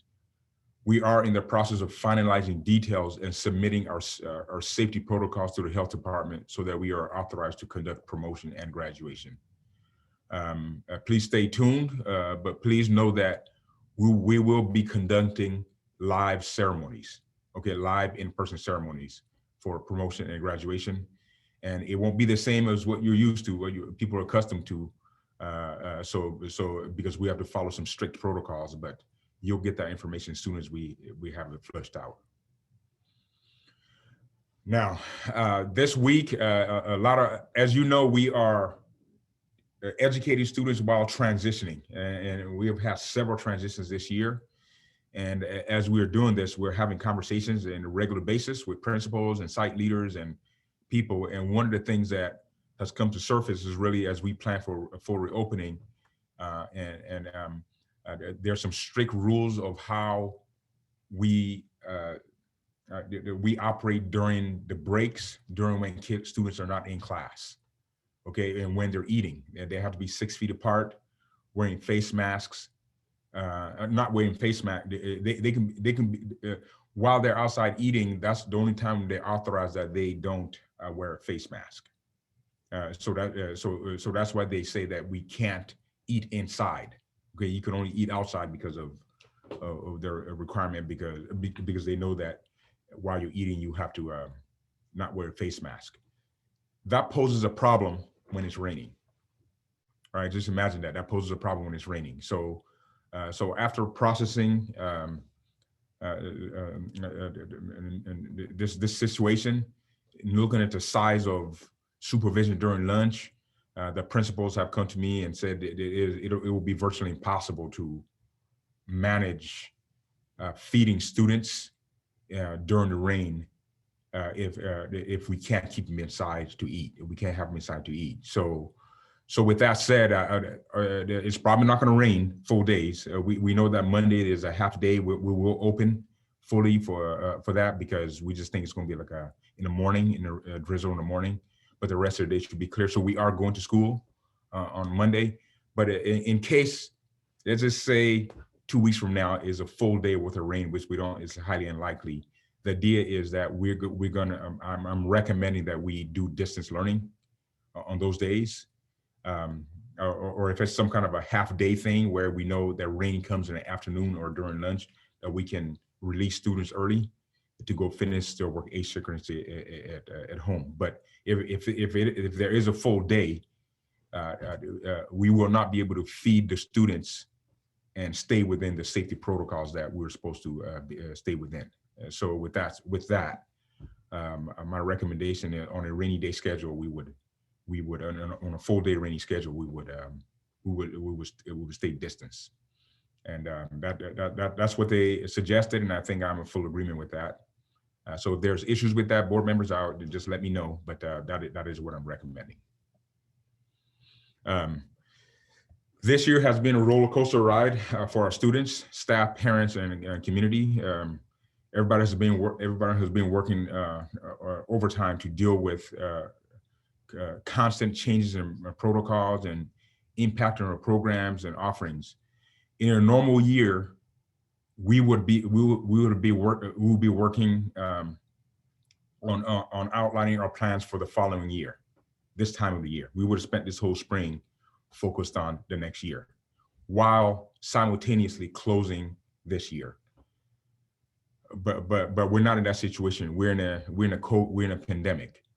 So right now, we are in the process of doing everything I just got describing, planning for next year, closing out the year, and establishing a new full reopening in the midst of all that. On top of that, there's a bunch of audits that the state has us engaging in, where we have to deploy staff to look at all of our minutes, the time we have teaching and not teaching. They're going to look at our attendance policies. All of those things, if in violation, it can impact our funding with the COVID funding that we're receiving. So a lot of our efforts are making sure that those things are in place. I'm only bringing this to you to say that the staff is stretched thin, and I need them to focus on some of these areas. And I've pulled away from a lot of the community meetings I've normally gone to, and I'm asking them to also not engaging meetings that would normally take place in the evenings with different groups here and there. For example, all of March. In April, I've asked for the DACs not to meet because that is time intensive for our staff also. And I'm hoping you're supportive of that. We can move the DACs to May, but for probably even later in May. But for now, I just need them focused on everything I just got through describing. With that, that concludes my my report on where we are. We are very glad to be welcoming the students back, and it just feels good just walking around campus. And if you get a chance, the principals would love to see you, board members, on some of these campuses, and I'm sure the staff will too. So please go. If you happen to be Malibu High, go look at a new building. I was there yesterday. It was awesome. So go check out. I was actually kind of lost because the first time I got there, I'm like, the buildings were all just made up in these strange formations. And I couldn't even where's the front office? But right now it looks like a normal school. So it looks good. So please go check that out too. With that, I'm gonna bring Dr. Kelly to come talk about the work he did with CTA. And thank you for CTA for coming to the table. I know this was hard. Transitioning mid-year this way, and there's been a lot of transitions this year. So I'm very, very appreciative of your efforts in coming to the table and working with Dr. Kelly to get the MOU in place. Sorry, Dr. Drotti, before we move on to Dr. Kelly, Jennifer, did you have a question you wanted to bring in now for the, okay, why don't we do that? And then we'll go to Dr. Kelly and keep it neat and clean. Yeah. Oh, thanks. I have a question about, I understand your recommendation about rainy days and kids going home and doing asynchronous work. I just wonder if we can think about, because the teachers could be at school in their classrooms or be at home if that's where they're teaching from, and have kids have accessibility to their teachers, even if they're doing synchronous work, how that would work, and just to make sure that, they could have that time as opposed to doing stuff offline. I got it. So let me clarify, sorry, because I wasn't clear enough. I was saying so much stuff. So I'm in a full day. Let's just, and by the way, the approach will be as if when you're in the Midwest or in the East Coast, there are days when it's snowing, blizzard, and then all of a sudden the school district calls the snowy day. When I was in Fresno, there was foggy days all the time. So when you wake up at 6, okay, it's foggy day today, so no school. So it will be that type of thing. I don't think we're in California, we're in May. There's not going to be much rain. I was surprised that we even have a drizzle on Monday. But the point is, if it was a full rain, and this is practice for next year, by the way, right? If we are still under these protocols, if it's a full day rain, say on Monday, we will call on, say, a Monday morning to say, hey, it looks like, not Monday morning, but Sunday night to say, look, we got to stay distance, and that will be a live instruction because everybody will be home. The case on Monday, for example, we know there isn't going to be any rain in the afternoon. So I'm saying we need to go to school. So we're going to school, but 11 o'clock comes around, there's still a storm. I'm saying I want to be able to say, let's give the kids their food and send them home. And that's when they would do their asynchronous work because at that point, travel home and all that to get everybody in the class, you just don't know people's situation. And Yes, so in that yes. sense, we do asynchronous. I understand that. And what I guess what I'm asking is, obviously all the kids are going to go home. And so because they can't eat on campus, because they can't be inside, but teachers would still be on campus, yes. Right. Okay. Absolutely.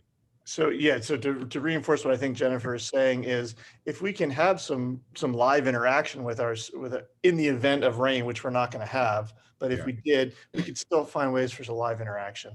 Great. Yeah. I will. And my opinion, and by the way, just so that way no one's panicked out there, that we're gonna this is preparation for next year. It's not we're not going to get any rain in Okay, great. And by the way, Dr. Dre, thank you for bringing up snow days. If there's any East Coasters on this call right now, the memories of listening to the radio when your school number was called out for a snow day. All you Angelinos don't know, but for a little kid in Philly, man, that was the best. All right, sorry, it just made me smile. Dr. Kelly, you're going to take over this presentation now. Sure. Thank you. I am pleased to ask the board to ratify our memorandum of understanding. It's addendum number 11 between the district and our Certificated Teachers Association, SMMCTA. A couple comments that I'd like to make is that this is really the 12th agreement. Since this pandemic began, we have been meeting and working with our teachers union, problem solving, thinking really hard about all of the dynamics that have gone into this year. As we all know, much has changed throughout the school year. And this addendum number 11, on March 22nd, the county reopening protocols changed significantly, that changed from 6-foot distancing requirements between students to 3-foot distancing, which gave us a new opportunity to engage in reopening in a much more full way. And we did a quick turnaround time and asked our teachers to come together and meet with us to talk about this. And by Friday evening on the 26th, we had an agreement. I want to compliment Sarah Braff, the team, the district's management team. I actually want to bring into this our classified union because they are part of the conversation, and we've been meeting with them throughout the school year as well. But it really is a model in terms of problem solving. We used an interest-based process in which we really tried to focus on kind of what do we value, what's important to us, and try to help each other to understand that. We often almost always share values and share the interests. What differ is the priority of the amount of emphasis that we play on the interests. And then our time together is spent working that out. And I want to give compliments to our teams. We have a very collaborative problem solving process. We are very respectful when we meet together. We do kind of adopt the mantras of interest-based bargaining, which is focus on the issues, focus on the problem and not the people. And so we are committed to working through problems and problem solving together. And I just want to thank the Teachers Union, SMMCTA, also our classified union, for being willing to sit with the district and to have conversations and try to understand what our needs are. This was a quick turnaround. It was an intense couple days. We were literally all day into late into the evening talking and engaging people in the discussions.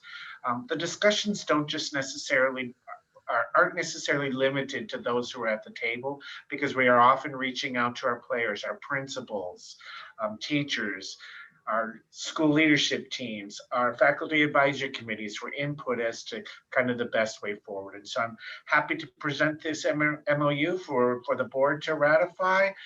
We bring this because back in December, the board adopted a distance learning plus model, and this is a big shift from that. There was some interim agreements about hybrid, but this is one that we've been pleased to begin to implement starting this past week on the 19th, and we will start again with the secondary on the 26th on Monday. So happy to present this to the board and ask you to ratify this agreement. Great, thank you, Dr. Kelly. As is my practice, I'd like to get a motion and a second before we move to comments. I see a move by Lori, seconded by Richard. So I will now move to public comment and then board member comment. Great. We have 5 speakers on this item. First 3 speakers are Stephanie Malayo, followed by Alicia Mignano, and then Magdalena Edwards. Hi, good evening. I wanted to talk more about SMASH. So I am just extremely disappointed by the decision of the administration and the district to allow SMASH to continue with hybrid learning for the rest of this year. All of this because the district felt that saving money on the construction was more important than the timely completion of the construction. During the 12 months, our school sat empty. Then further compounding the error by allowing construction to start in March, well, knowing by that point we were able to be back in person shortly. The district again chose cost savings over educating our children in a proper environment. Now that the whole district is back in session, the inequity continues. At SMASH, 7th graders are hybrid Monday and Wednesday from 9 a.m. to 2 p.m. And the other days, they only have class from 8:30 to 11:30 each day. Whereas next week's jams will be in person from 9 a.m. to 2:30. How is this equitable? I understand that the parents were given the option to change schools until the end of the school year. But how is that fair? Kids adjusting to being back in person and meeting new people. It seems like adding another burden onto our children. I again ask why more effort was not made to have SMASH back in person, whether at the school or in other locations throughout the district. To me, it was a huge, huge disappointment and a complete lack of planning and foresight. Thank you. Thank you, Stephanie. Alicia Mignano, then Magdalena Edwards, and then Nikki Kohlhoff. Hello, good evening, everyone. I just want to share my experience taking my son to school this week. It was exciting. I was so happy, and I felt the energy from the other parents. So thank you very much to everyone that worked on this. I know it's been a really stressful year, but thank you so much. And I'm really excited for the next, and really hoping we do not get any rain. I also would like to ask that we consider having a summer adventure experience for our kids, and that we really look into learning loss. And yeah, big thank you. And that's all that I want to say tonight. Thank you. Thank you, Alicia. Magdalena Edwards, then Nikki Kohlhoff, and then Harriet Fraser, and that'll be the end of our speakers on this item. Hi there. I also wanted to say thank you for having the kids back. We have 2 kids in elementary and 1 kid in middle school, and they're all so excited to be back. It's been really, really incredible. Yeah, and I know it's been a lot of work. and it's a big leap of faith. So I can't say thank you enough for that. I also want to second what Alicia brought up, which is the question of learning loss and also the question of summer adventure and summer school. I think that's really, really important. And I think it brings me also to this question of where the money that our district has received from the federal government and from the state, how is that going to be used? And I think I speak for myself, but also for a lot of other parents that I've been talking to. We really believe that a summer school experience available to all children in the district who want it would be really, really important and really urgent. And I was disappointed when I first saw that summer adventure wouldn't be happening this year because of lack of funding. So I'm hoping that that will be able to be turned into a different story where it is a possibility. I also want to second what Stephanie brought up regarding SMASH. I think it's really critical that the SMASH students who want to be back have the same opportunity that the other middle school students have. I don't think it's fair that they can't be on campus in the same way. And my understanding is that there are other buildings and spaces that those students could be at. And then a little detail, but it's a big detail. I don't see the same number of crossing guards taking our kids to school in the morning from our home to Grant, where our two younger ones are, and we're taking them on their bikes. Our youngest is in 3rd grade. And before, there were many more crossing guards who would really usher the kids and their families, but also kids who do go alone to and from. And so I'm wondering why we don't have as many crossing guards as we did before. And I think it is a safety issue. I would really hate for there to be some kind of an accident. Sometimes we do have drivers who are in a rush, either morning or afternoon, who might not be, from the neighborhood, who might not have the same sense of investment in our community. They're not parents and so forth, and it would just be so tragic. So I really would like to make a strong and urgent request to bring the crossing guards that we used to have back. And I imagine this might be a similar issue for other paths, for other schools. I don't know, but I know for ours, we would love to have it. Thank you so much. Thank you. Nikki Kohlhoff and then Harriet Fraser.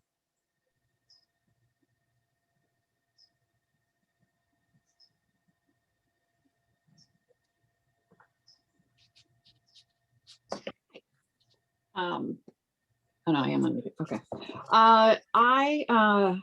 I am glad the kids are back as well. But I do have some concerns about related issues to the rest of the year and how it went. First, in the spending item, I asked where we could find a list of all the spending, and that wasn't answered in the spending item. So maybe that can be answered in this item, because folks are wondering what's left and how it can be used for learning loss or and summer school and other issues. Second, in establishing learning loss, I am concerned about doing too much substitute testing in generic topics. It might make sense more in the elementary school to continue with some of the standard assessments in language arts and math. We are an opt-out family, so we only do the end of the year testing instead of all the interims because we don't think it's a good use of time. It may be worth finding out where kids are, but by the time you get to high school, those are pretty meaningless tests. And the focus really needs to be more on the actual classes that kids are taking and how they are doing in those classes, especially, the classes that have a lot of content this year. There are issues with the MOU still at the high school, inconsistent application of late days, whether you have only 5 days to turn something in or not. Teachers still not allowing retakes of tests, counting on the 50% lowest grade to mask the failure going on. You can't even as a parent see the grade of what your kid gets if it's less than 50. It just automatically gets bumped to 50 in Illuminate. And so that's not a lot of transparency for the kids or the families to try to see how their kids are actually doing in a subject that's not grade level English or math. So that has to be revisited. The principal has to enforce the MOU. Kids need to be given opportunities to learn and prove that they have learned without having this year totally destroy, their GPAs for college. Sure, everybody knows what this year was, but we don't have to make it worse because we knew there were issues that we're failing to address and because we're failing to enforce the policies that we put in place specifically to avoid learning loss and have inconsistent grading. So that really, really has to be addressed, and it has to be fair. And I'm sorry, but the teachers can't do whatever they want in their classrooms when it comes to things like this that impact a student for the rest of their life. Thanks. Thank you. Our last speaker is Harriet Fraser. Unmute. Can you hear me? Yes. I wanted to say that I, for one, am incredibly grateful that the teachers and the administration were able to come to an agreement to bring all our students that could come back to school. For our family in elementary, middle and high, Monday was a momentous day. So thank you for following the data and the science and bringing these students back. Thank you so much. I am concerned, of course, that there are many problems that come with keeping students from their normal school environment due to this devastating pandemic. Apart from the learning loss, there's much anxiety I'm hearing about, and even episodes of violence. Students have not been exercising their normal social interactions, practicing them in this time, and the pandemic has caused much stress within families, understandably.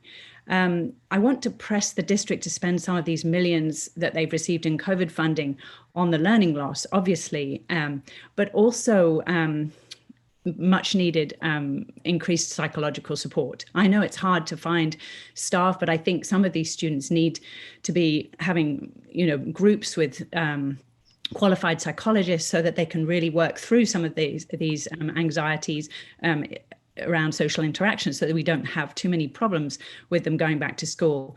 And I also agree that some kind of summer adventure would be a good idea for this learning loss.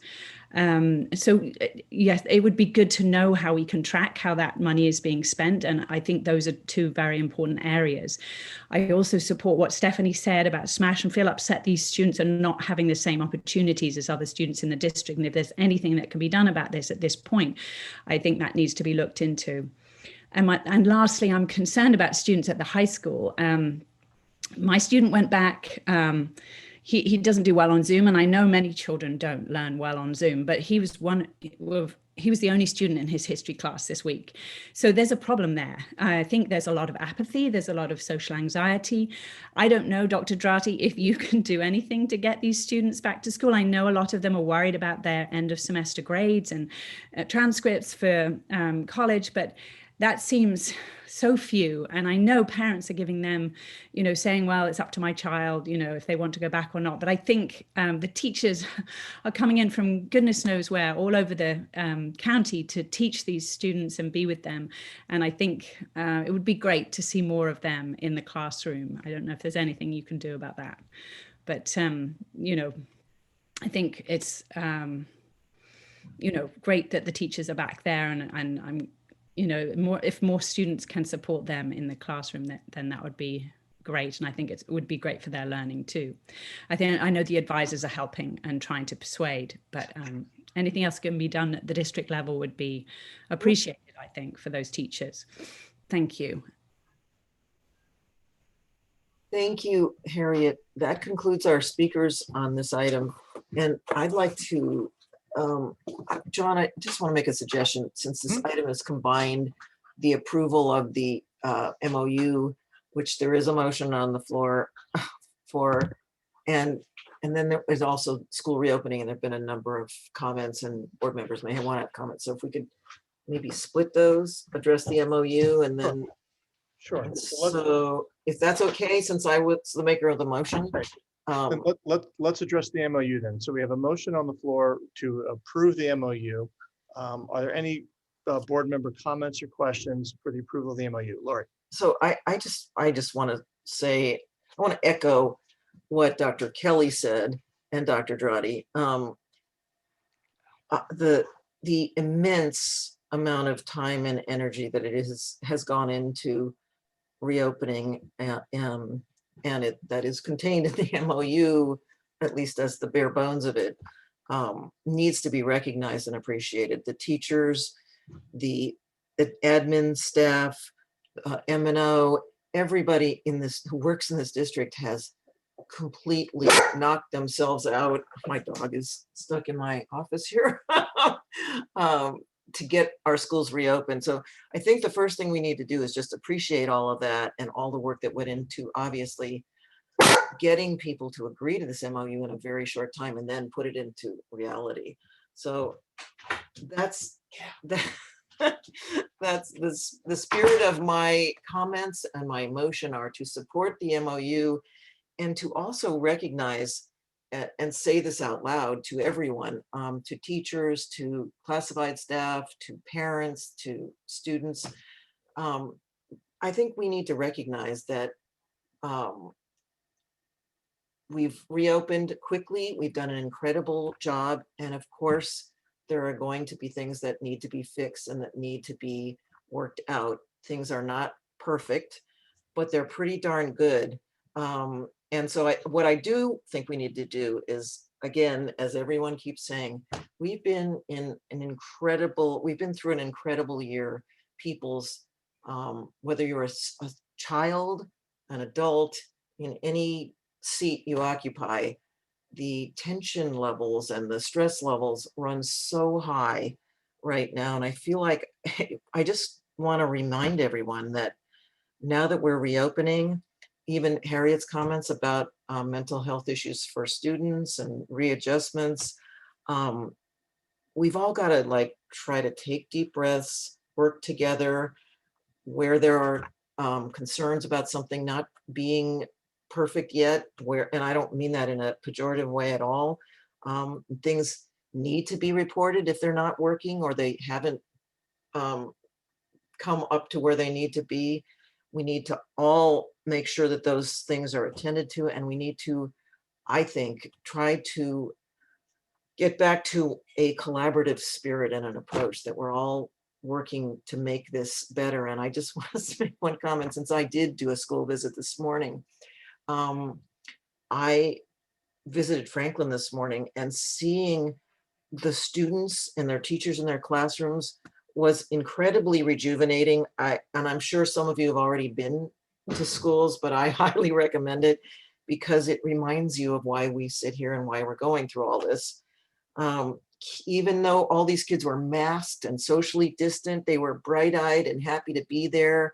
The enthusiasm of their teachers, it was just, I wished I could bottle it, because through all the stresses we're all going through, if you have some of that to sort of revive you in the down moments, it's really important. So again, I just want us to work together. I think, if teachers or others have complaints about particular things, or parents that something didn't work right, or they have a concern, they need to raise them with principals, raise them, and we all need to just work together to work out all the kinks. Because I think it's, you can see it by the small numbers of people who are here tonight, that things must be working well for people, and people are excited to be back. So anyway, enough said on the issue. I just want to say we obviously should ratify the MOU, and I make this motion with extreme appreciation for everyone involved. Are there any other comments or questions on the MOU, or can we take a roll call vote? Okay, seeing none, we'll take a roll call vote. Jennifer? Yes. Keith? Yes. Lori? Yes. Craig? Yes. Maria? Yes. Richard? Yes, and ditto to Lori's comments. Yeah, I was going to say Lori spoke for all of us on that one. Ditto. I'm a yes as well. I'm just doing a quick look, and Brianna Cornejo Perez is here, our Santa Monica student board member. Brianna, I see a thumbs up for this one. So Brianna is with us on this one as well.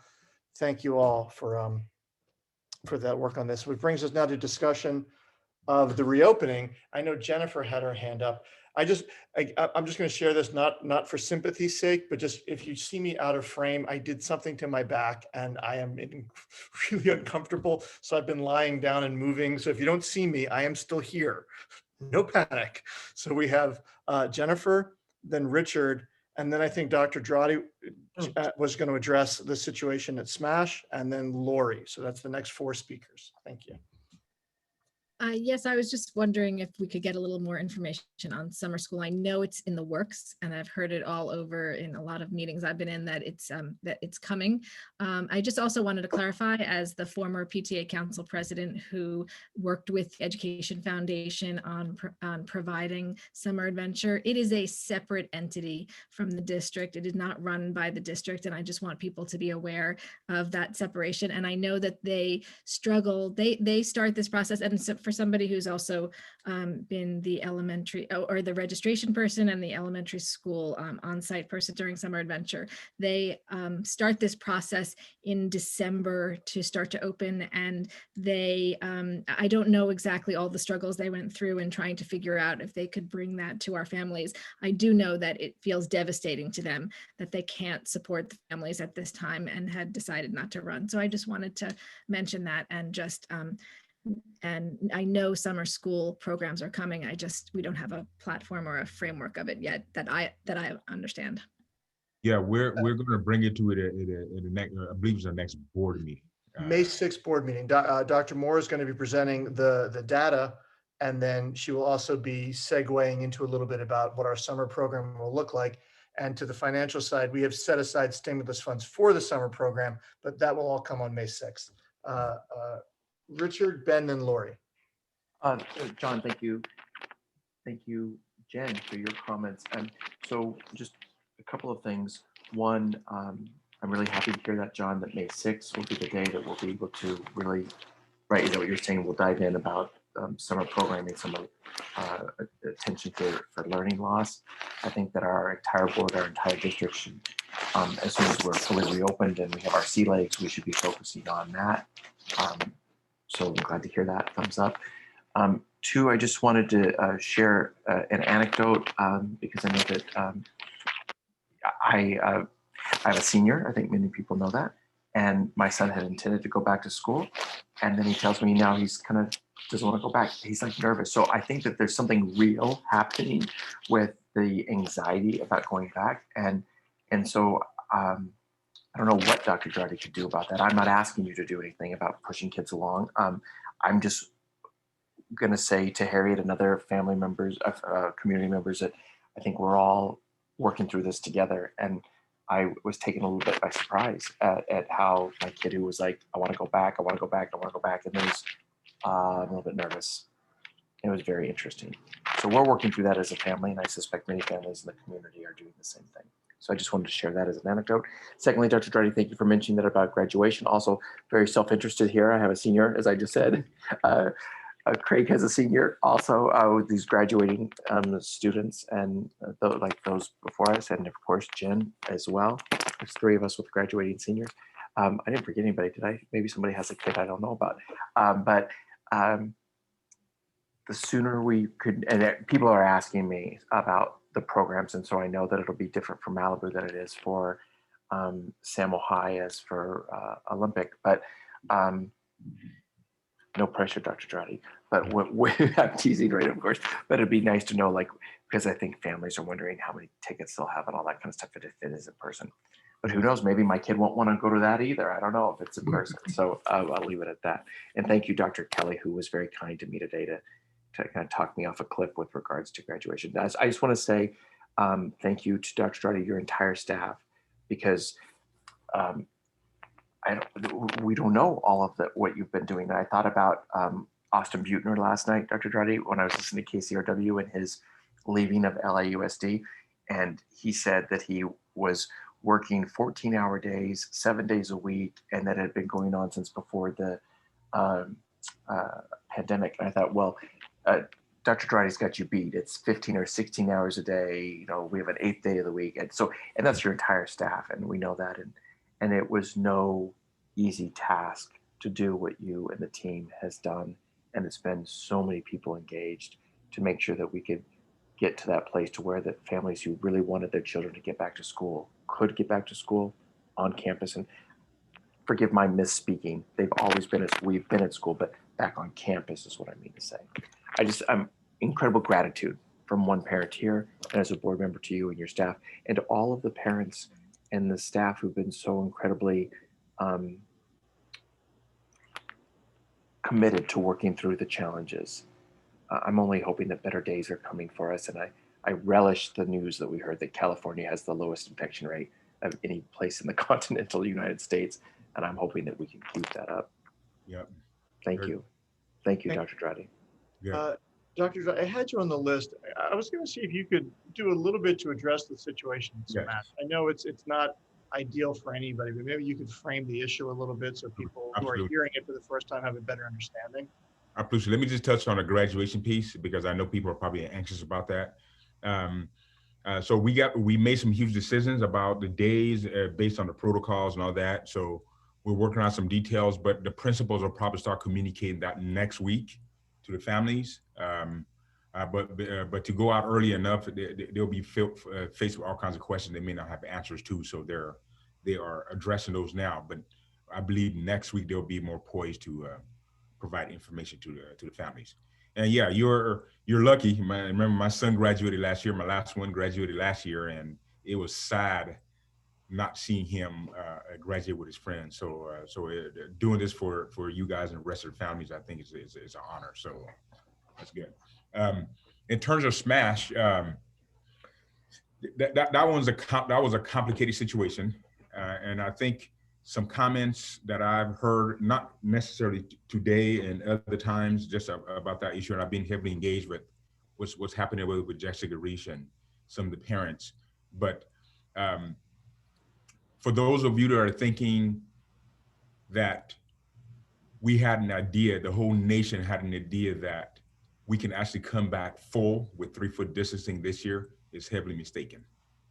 There was no projection that school districts will be able to have students within 3 feet. That came as a shock to everyone. And in fact, we're probably wondering, I can count on one hand how many districts in the whole county, 80 districts in the county, who have taken this opportunity. So thank you to our teachers, to our parents, everybody that was willing to come back, but not every district is doing this. They're all either distance or they're hybrid. And like I said, you can count on one hand how many, at least in the county, that are doing this. So thank you for that. So, because it did take everybody by surprise. It took us by surprise, but we responded. What happened in Smash was that around March, we went to Smash saying we're going to do hybrid. We're about to do a hybrid approach, and that we need to stop construction. We have planned to do construction, but we're distance, and we need to stop construction. And because we're not sure if going to hybrid was going to be. So at that point, the Smash community came out resoundingly and say, no, no, no. Keep plugging away with construction. So because we want the new building by fall. They figured out a way how to do hybrid with that construction work in place. Hybrid, the structure of hybrid was going to work with that. And away we went, and we started doing the demolition. 3 weeks later, the 3-foot distancing requirement came. And at that time, it was too late to go backwards. Okay, it was too late to go backwards. I think Jessica, sorry, Mrs. Reich had a huge meeting with parents. They talked about it. Because I was actually pressing for them to say, let's go to the college, let's go different, let me find different places for them to try to, but they all said, no, we want to stay in Smash in a Smash place. And they actually had a vote, and those that wanted full distance, full return, 5 days a week, we're able to use the classrooms that are available to provide that. So any family that wants 5 days of in-person has that opportunity. The rest of everybody else that did not want that and said, I'd rather do the hybrid approach, they're doing it. And that's what we have right now, right? the situation would have been different probably, I'm sure, when they surveyed everybody, when they had a discussion. Had we had 80%, 90% no, we want in person, then we have no choice but to try and find another location at that point. But the data came out, the parents were pretty loud about it and saying, we'd rather be at Smash. For those that want the full in person, 5 days a week, we have. And then for those that are okay with the hybrid structure, based on that decision, we were able to keep the students at Smash, and by and far they're happy. So I guess the question becomes, well, you can't force this on anybody if they're good with what they have. So if somebody's saying I don't have access to a full day, that's mistaken. You can go a full day. The opportunity exists there. So that's the situation with Smash. I did not know that 3-foot distancing was going to exist even this year. There was no signal. There was nothing suggesting anything like that. When they came, we seized the opportunity to bring everybody back full time, and I'm glad we did. But that was after we started a demolition process at Smash. So that's the situation there. Thank you, Dr. Trotti. Lori, I saw you with a comment. Other board members want to get in the queue, or I see Craig and then Maria. I just wanted to ask one question, because the comment about crossing guards was of concern to me, and that's the first I've heard of it. And of course, things are new, so it's hard for any of us to know what the situation is and what it will be. So I don't even know if you know the answer off the top of your head, but I would appreciate that being looked into, or Carrie or Ben, maybe you know now what the answer is to that. Carrie will probably have a better answer to this, but if you remember, crossing guards, for those that don't know, crossing guards are funded by the city. And I think, I know that they went through budget reductions, and I believe crossing guards were one of those that were not cut. I don't know if they reduced the amount or not, but I know they'll continue to fund the crossing guards to support the district. Yeah, just to add, initially when in response to COVID, the budget cuts that came in through the city, initially crossing guards were cut entirely. And we lobbied and encouraged the council to really take up that responsibility and discuss different ways that it could be solved. So the crossing guards were brought back, but they were reduced. So in their budgeting, we've been working with the city though. It's actually been interesting in the last 5 weeks, because we've gone from distance plus to hybriding to now we're full back, and who was the crossing guard and where's the right crossing guard at the right moment has been a bit of a challenge. Now that we are evening out, especially next week, into a regular schedule for the rest of the semester, I think you'll sort of see them be able to place them in a much better, sort of more organized form. But it is possible that there will be a few street crossings that will not be covered in the same way they have in the past. Okay, so can I just ask that you keep monitoring that and making sure that the crossing guard situation is adequate? And then I just want to make a couple other quick comments, which are, I know that we are going to be hearing from Dr. Mora at our first meeting in May about summer school plans. So I'm not sure how fully baked they are at this point and whether suggestions are doable. But I've been reading emails and a couple of things that were said tonight. Jen spoke to summer adventure, and when I heard people talking about summer adventure, I didn't even realize that they were speaking of the PTA sponsored summer adventure. I was thinking of it in terms of a comment that we need to have some summer adventures. So to that extent, to the extent that summer school possibilities can be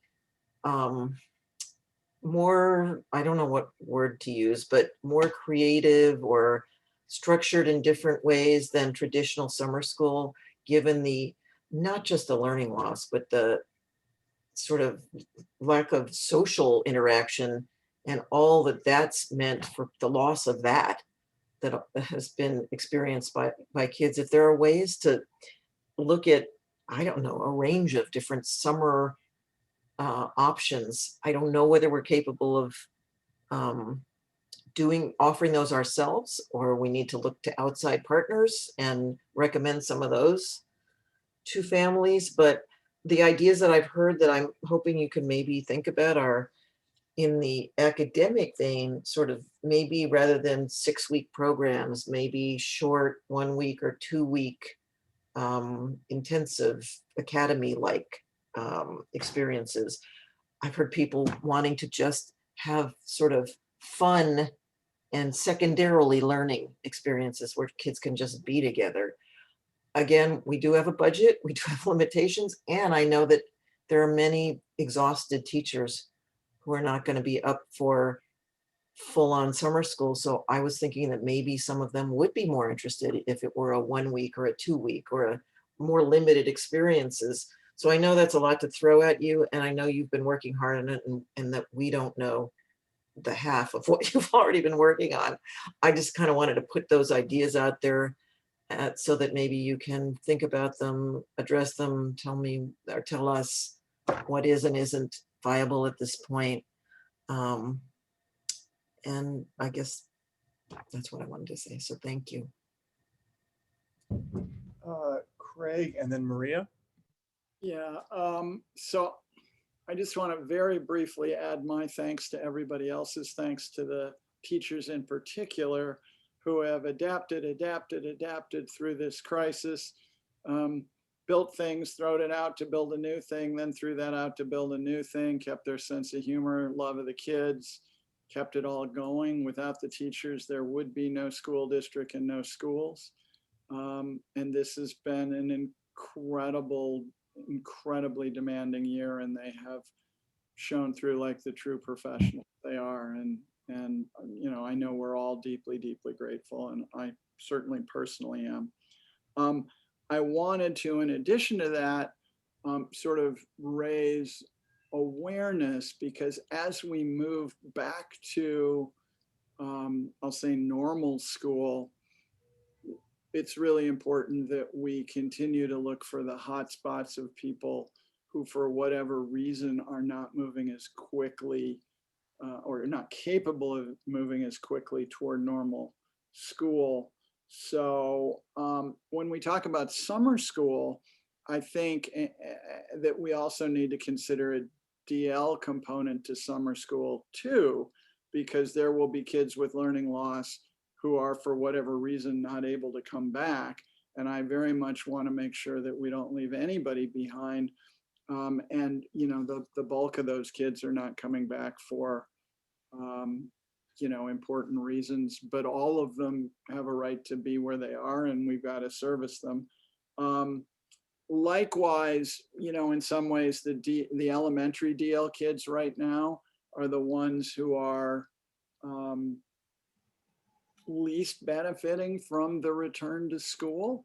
And so I'd be curious, Dr. Dradi, as we continue, let's keep tabs on that and make sure. I should have said up front, I know you guys are in constant improvement mode, right? We're starting from where we start, and we learn something today, we implement better tomorrow, we tweak it, we move forward. So I know this is all going to get better as we work the kinks out. And I want to show particular compassion for the elementary DL kids, for the summer school DL kids, and also the kids at SMASH, where, I mean, we all understand, and I think we say it over and over again, the reason SMASH is under construction is nobody expected us to be able to get back to school this quickly. And nevertheless, we got to keep thinking and doing better and trying to figure out how to make it work for those kids. So again, my thanks to you guys, the district staff and the principals and the teachers who've all pulled this off. Everybody's thrilled to be back at school, who's back that I've talked to. And let's hold the hearts and continue to improve the processes for people who are not benefiting as much from the return to school, or at least not directly. Thanks. Yeah. Craig. Maria? No, just kind of want to, again, do my ditto two piece, but mainly just to thank, really the hardcore of teachers, principals, and and Dr. Moore, all our staff, and everybody in the district, which despite the situations, because, the pandemic hit everybody. And there was days, highs and lows for everybody. And I think if we all reflect back on this last year, there was days and, you'd get up and thinking, oh, geez, where do I go? It's good, like I said, good and bad days. And we have to understand that our teachers were in that situation along with our principals. And despite it all, I think they, I give them, my praise because they did it.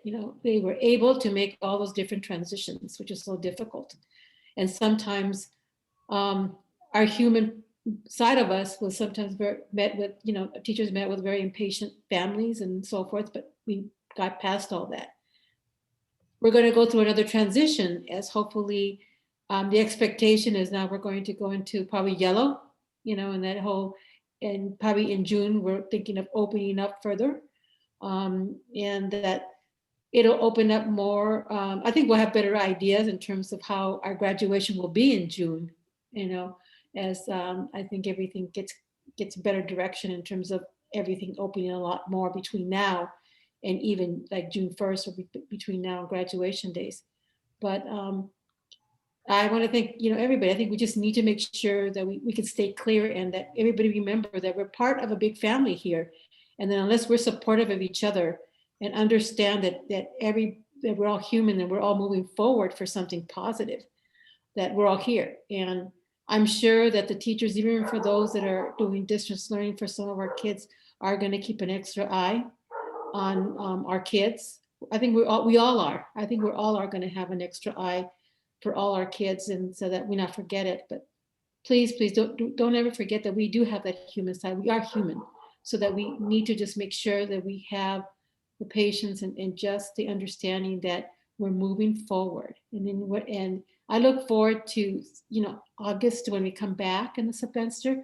A lot of work to be done in the summer, of course, but hopefully it'll be something that, yes, we're going to catch up our kids, but also, like they were saying, like Lori was saying, you have to have some fun stuff too. The kids have to have, some of the social pieces just to kind of be kids, that they've lost, for a whole year, they've been indoors and were very limited. So hopefully as we're opening up, we can get back to the kids that are playing, summer ball, baseball or soccer or whatever, that within the safety mechanisms that we have, that we can do that. And of course, the normalcy of what school looks like when we closed on last March might be different, where we might be looking at it differently in August, but understanding that, I think we've gone through the hard part, but understanding how we have to take, precautions anyway as we move forward, so we don't fall back into, the constant things that there's new viruses coming and lurking from behind. But, anyway, just thank you to everybody. I think we've done well. Thank you to the teachers, to the classified staff, everybody who just we all pulled it. And, and we will continue to pull this to make sure that all our kids are successful. So thank you. Thanks, Maria. Keith, do you have any comments? I know that every comment I was going to make was taken by one of my colleagues, so I'm good, but I'll give you the chance to chime in. You haven't spoken yet. Yeah, no, I mean, everybody was so heartfelt and descriptive in their, in their support for all the work that everyone has done collectively. There really is an example of collective impact, truly an example of servant leadership, and folks coming together to bring their best selves to try and solve these challenges. So I'll just leave it at that. Let's continue to do good work and keep moving forward. Thanks, Keith. Richard, I see your Simpson yellow hand up, so I'll call on you.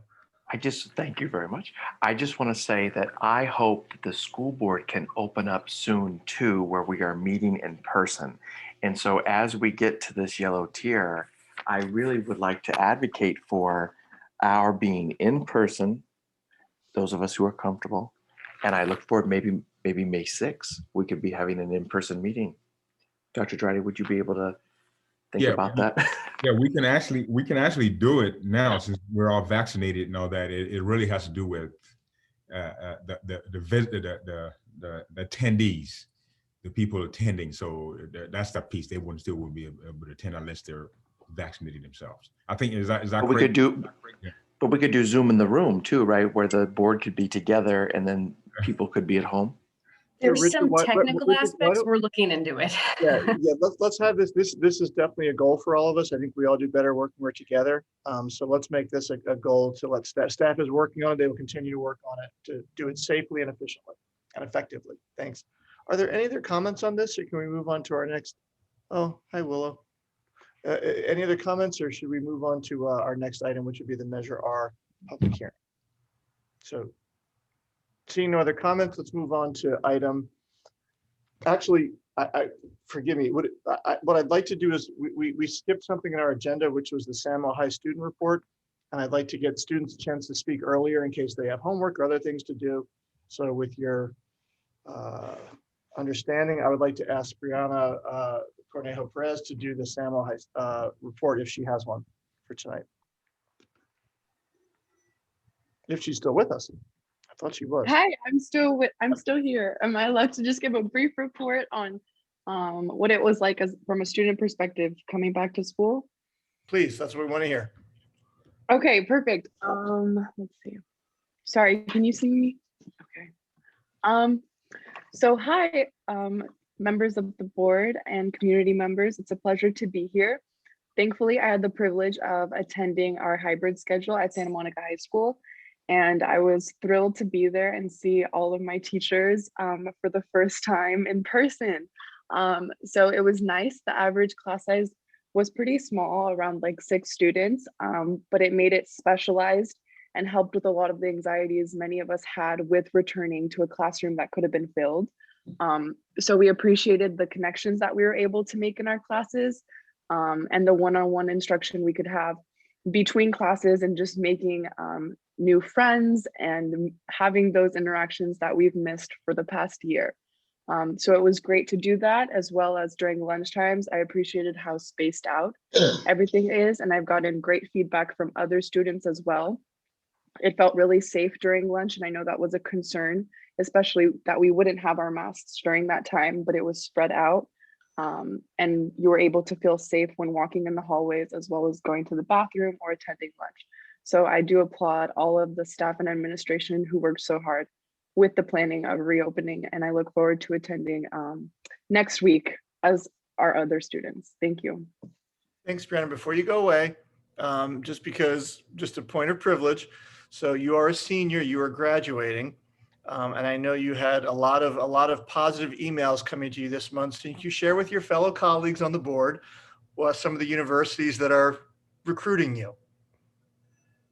Of course, this is a little brag moment, but I did get accepted to a few great universities. So I'm deciding between Dartmouth College, Duke University, University of Virginia, UC Santa Cruz, and Oregon University at the moment. So we'll see what the future holds. But thank you for allowing me to share those. So the one thing I learned from some difficult careers is that you celebrate all success, and that certainly is a wonderful bit of success from your academic career in SMMUSD, and your colleagues are very proud of you. So congratulations. Thank you so much. I appreciate it. John, I have one question for Brianna. Yeah. I really want to know how the bag lunch was. How did that go? Did you eat the bag lunch?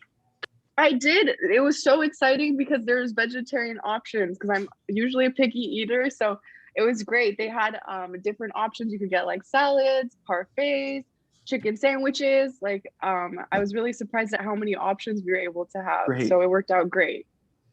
So that's thank you to our Richard Martini. Yes. Thank you so much, Brianna, for the report. And thank you, Richard, for the food update. Okay, so which takes us now to item I3, our public hearing, Measure R parcel tax. So I will ask for a motion to open the public hearing. Moved by Craig, seconded by Maria. All in favor of opening the public hearing? Jennifer? Keith? Yes. Maria? Yes. Lori? Yes. Craig? Yeah. Richard, and Yes. so the public hearing is now open.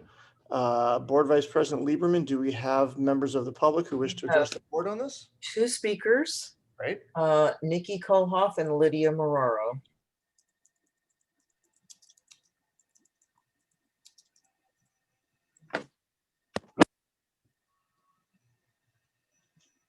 Okay.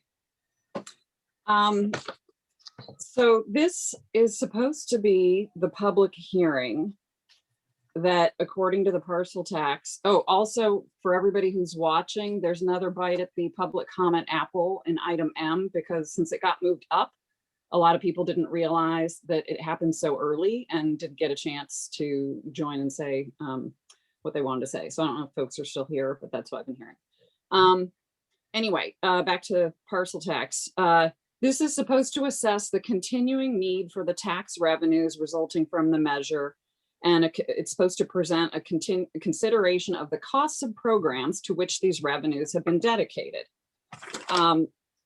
The meeting is supposed to cover the proposed annual plan, recommended expenditures of the tax proceeds that are consistent with the intent of the funding measure, and provide the assumptions associated with the recommended expenditures in the plan as well. I don't see how you can have a public hearing on how to spend the parcel tax when you don't present to the public the elements of the hearing that are required.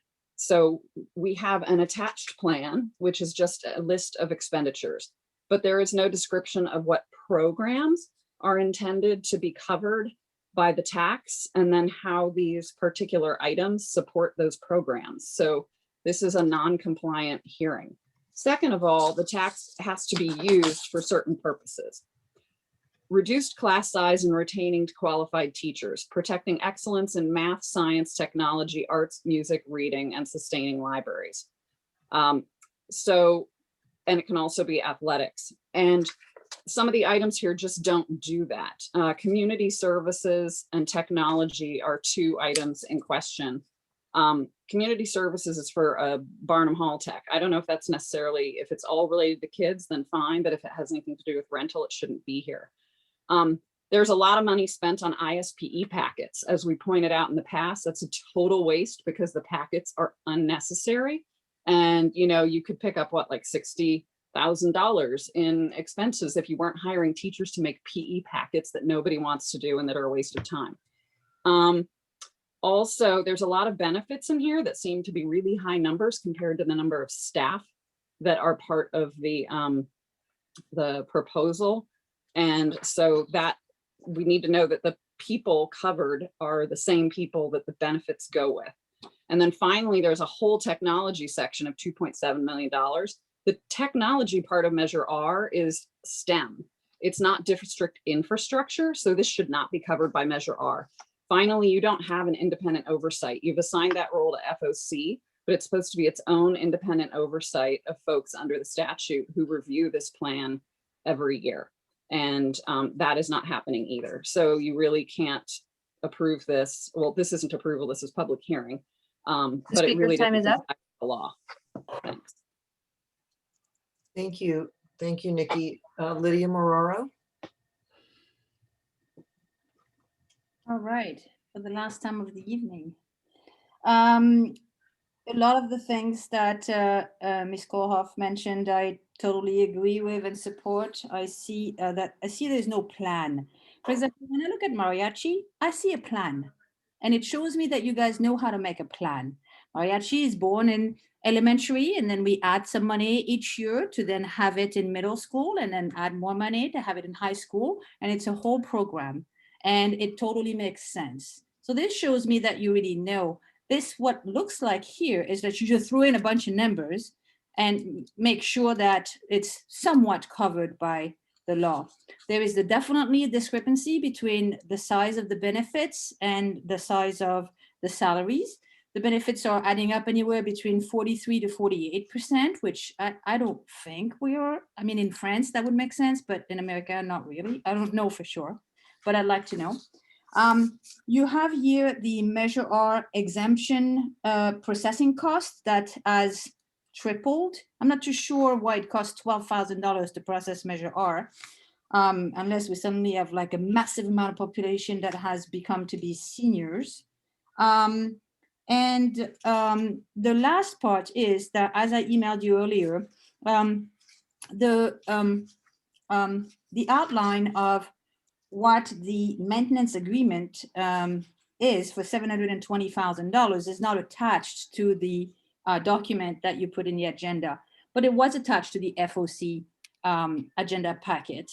And therefore, I sent it to you, and I'm going to comment on that now. Amongst the $720,000 for maintenance agreements, there is $328,000 for the Cisco maintenance agreement. What does Cisco provide to us? Telephones? What is it exactly? Certainly, it is not something that benefits the children's education and their progress in math or English. And then you have in here the ARIES, which is the new program. I don't understand why it's in the 2021 budget. I don't think we used ARIES in 2021. And we still have Eliminate. A student data system is the heart of any school. I don't understand. Measure R was born in 2008. We didn't wait for Measure R to have a data system, and this should definitely belong to the general budget. So what I wish to see is a committee that is dedicated to processing this Measure R. And I know that we have extremely competent people in finance, and we could address this with Gerardo or Ms. Kennedy in 5 hours of work to have in here something that actually looks correct and that the taxpayer is happy to have the tax cover. So while I appreciate all the details that has been put in this budget, sadly, I disagree with a lot of it, and I hope that it can be addressed. Thank you so much for your time tonight. Thank you, Lydia. Is that the last Yes. public comment? Yes. Is there anything clarifying we need to know, or is that even permissible for a public hearing? If somebody would let me know. Yeah. Okay, so is there anything clarifying we need to, Richard? I thought you had a clarifying, yes. So I had notified, I can't even talk. It's early. Like, this is weird. This is, sorry, friends. So I had reached out to Melody and asked a question about the benefits because it had been brought to me by members of the public. Also repeated in one of the testimonials given tonight during the public hearing. Is it possible, Melody knows I was going to ask this question, so maybe she could address that. Is that okay, John? Please. Thank you. Yes, thank you, Board Member TJ. I have looked at the benefit side of it, and it does kind of look a little wonky when you look at that. But one of the things that I think folks don't understand is it takes into account everything. It's not just benefits of health benefits. It's all the benefits that the district actually has to pay out on employees, such as their PERS or workers' comp, all those different little nuances that are within that. Those are not listed out 100%, but those are kind of typical things that we put within inside of a budget. There could possibly be narratives or what have you attached to this. And that's what this hearing is about, is to be able to listen to folks' comments and maybe come back with something a little bit different. Thank you. And to point out, and to Ms. Kennedy's point, this is coming back May 6th on the agenda, which is when the board gets to have those comments and discussions, and our fiscal staff has heard public comment. They can incorporate that and address some of those issues when they come back. So if there's no other comments, I will ask for a motion to close the public hearing. Moved by Craig, seconded by Richard. Do a roll call. Jennifer? So yes. Keith? Yes. Maria? Yes. Lori? Yes. Craig? Yeah. Richard? Yes. And I'm a yes as well. We have 3 information items on the agenda. If people care to visit those. John, Yeah, just Maria, before we close it, I guess. I'm not closing yet. We've got a ways to go. No, I'm just saying this item Oh. in terms of the hearing. And you said it's going to come back to the board. May 6th. Yeah. But before then, can we get, and it's, I could see how, the budget that we got today is like the synopsis, just a really concise overall view. But I wondered if there's I know that we all received the information that Lydia Moraro sent us regarding the tech, but it would be nice if some of those pieces that are really condensed would be expanded a little bit, so that for prior to our May meeting, so that people would see that they're not just saying, oh, $2 million here, but the whole expanded version of it, so that everybody, we're going to have a good discussion then at our May meeting. Absolutely. Absolutely. Great suggestion. So I was not given any board member items. I was not given any DAC requests. And I think I need to clarify item M, which is continuation of public comment. A continuation of public comment is intended for meetings when we cut off general public comment because there is too much comment, and we move the remainder to later in the meeting.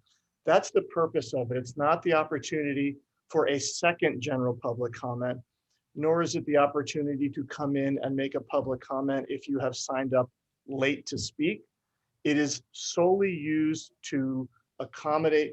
So if the board chooses to cut off public comment after 30 minutes, everybody after that goes to continuation of public comment. That said, we had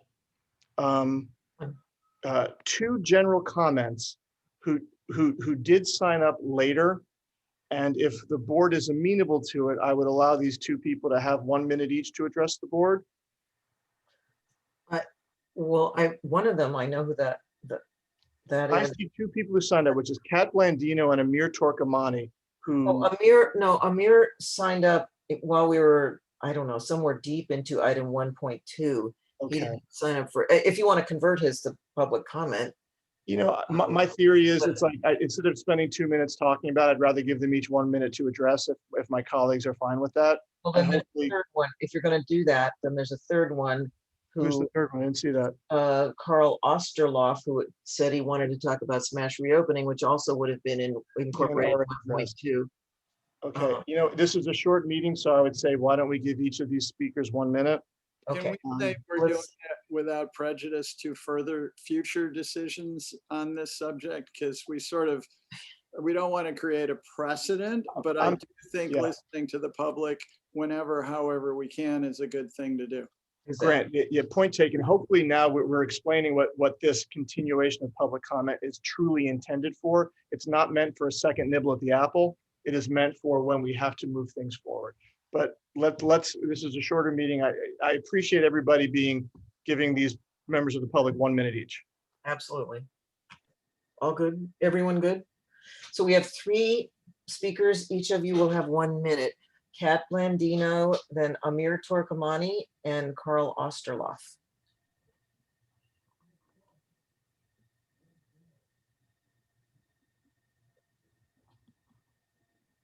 I really appreciate you giving me a second nibble at the apple.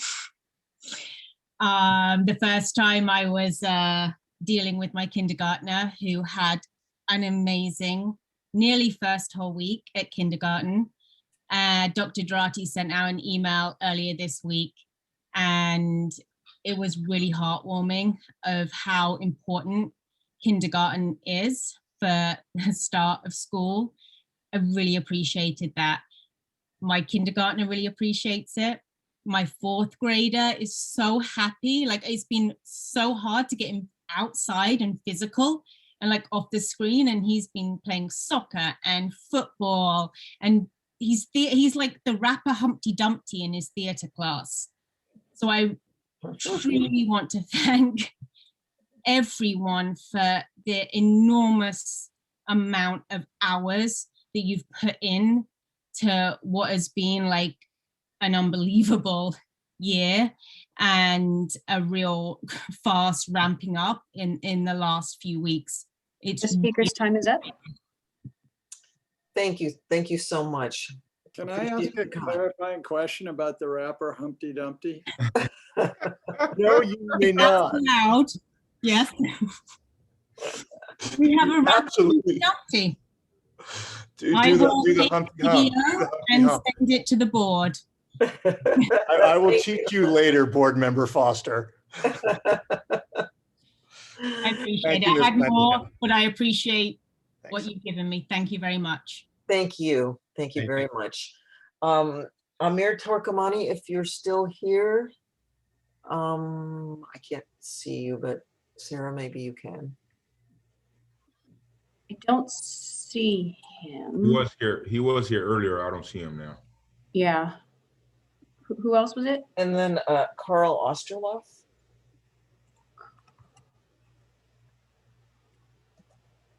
I don't see his first or last name. Okay, I actually think both of those really had intended to speak in 1.2, but they signed up when the item was almost over, I think. I don't know. I didn't even see the names at the time. Okay, great. So that's the end of. We are finished. Great. I do want to point out, I spoke too soon. I did my John dyslexic thing. Measure R will be coming back on May 20th, not May 6th. I am sorry, I transposed that. It's coming back May 20th. So please change your calendar if you wrote that down. Board member comments. I know Maria had a board member comment. Well, the only thing is just a clarification. One was, I guess I got a text indicating that, just to make sure that it was Dr. Dreyer comment earlier that all DIC meetings were going to be canceled for April.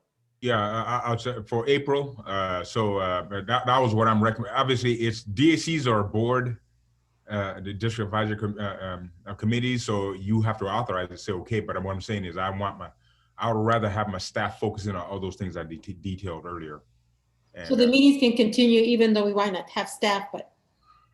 If you guys wish, yeah. I mean, but a lot of times, I guess my understanding is, a pastor, you guys want a staff there to address some things.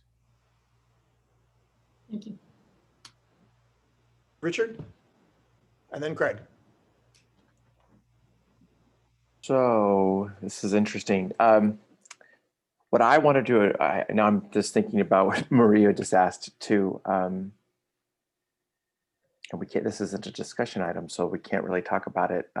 Maybe it could be the superintendent can discuss with board members in small groups about his recommendation.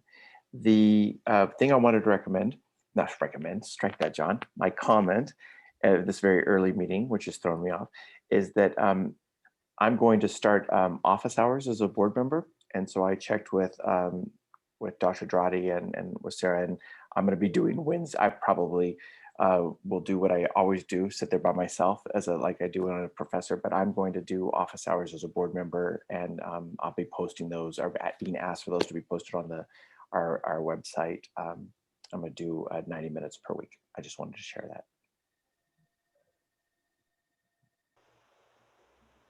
Great, thanks, Richard.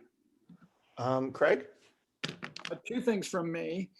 One, we talked about creating a hiring diversity subcommittee of the board. And I just wanted to bring that up again as a reminder for district leadership to do that at some point. And then the second thing is, I understand how busy everybody is, so I'm not saying we have to do this tomorrow. But as I've been thinking about a lot of things, and particularly the way COVID has pushed technology to the forefront for us, and I think it will remain there, I would like to see us do a board agenda item on data privacy. We've heard from public speakers about data privacy. There's all kinds of things in the news about it. The EU has put some fairly stringent rules into place.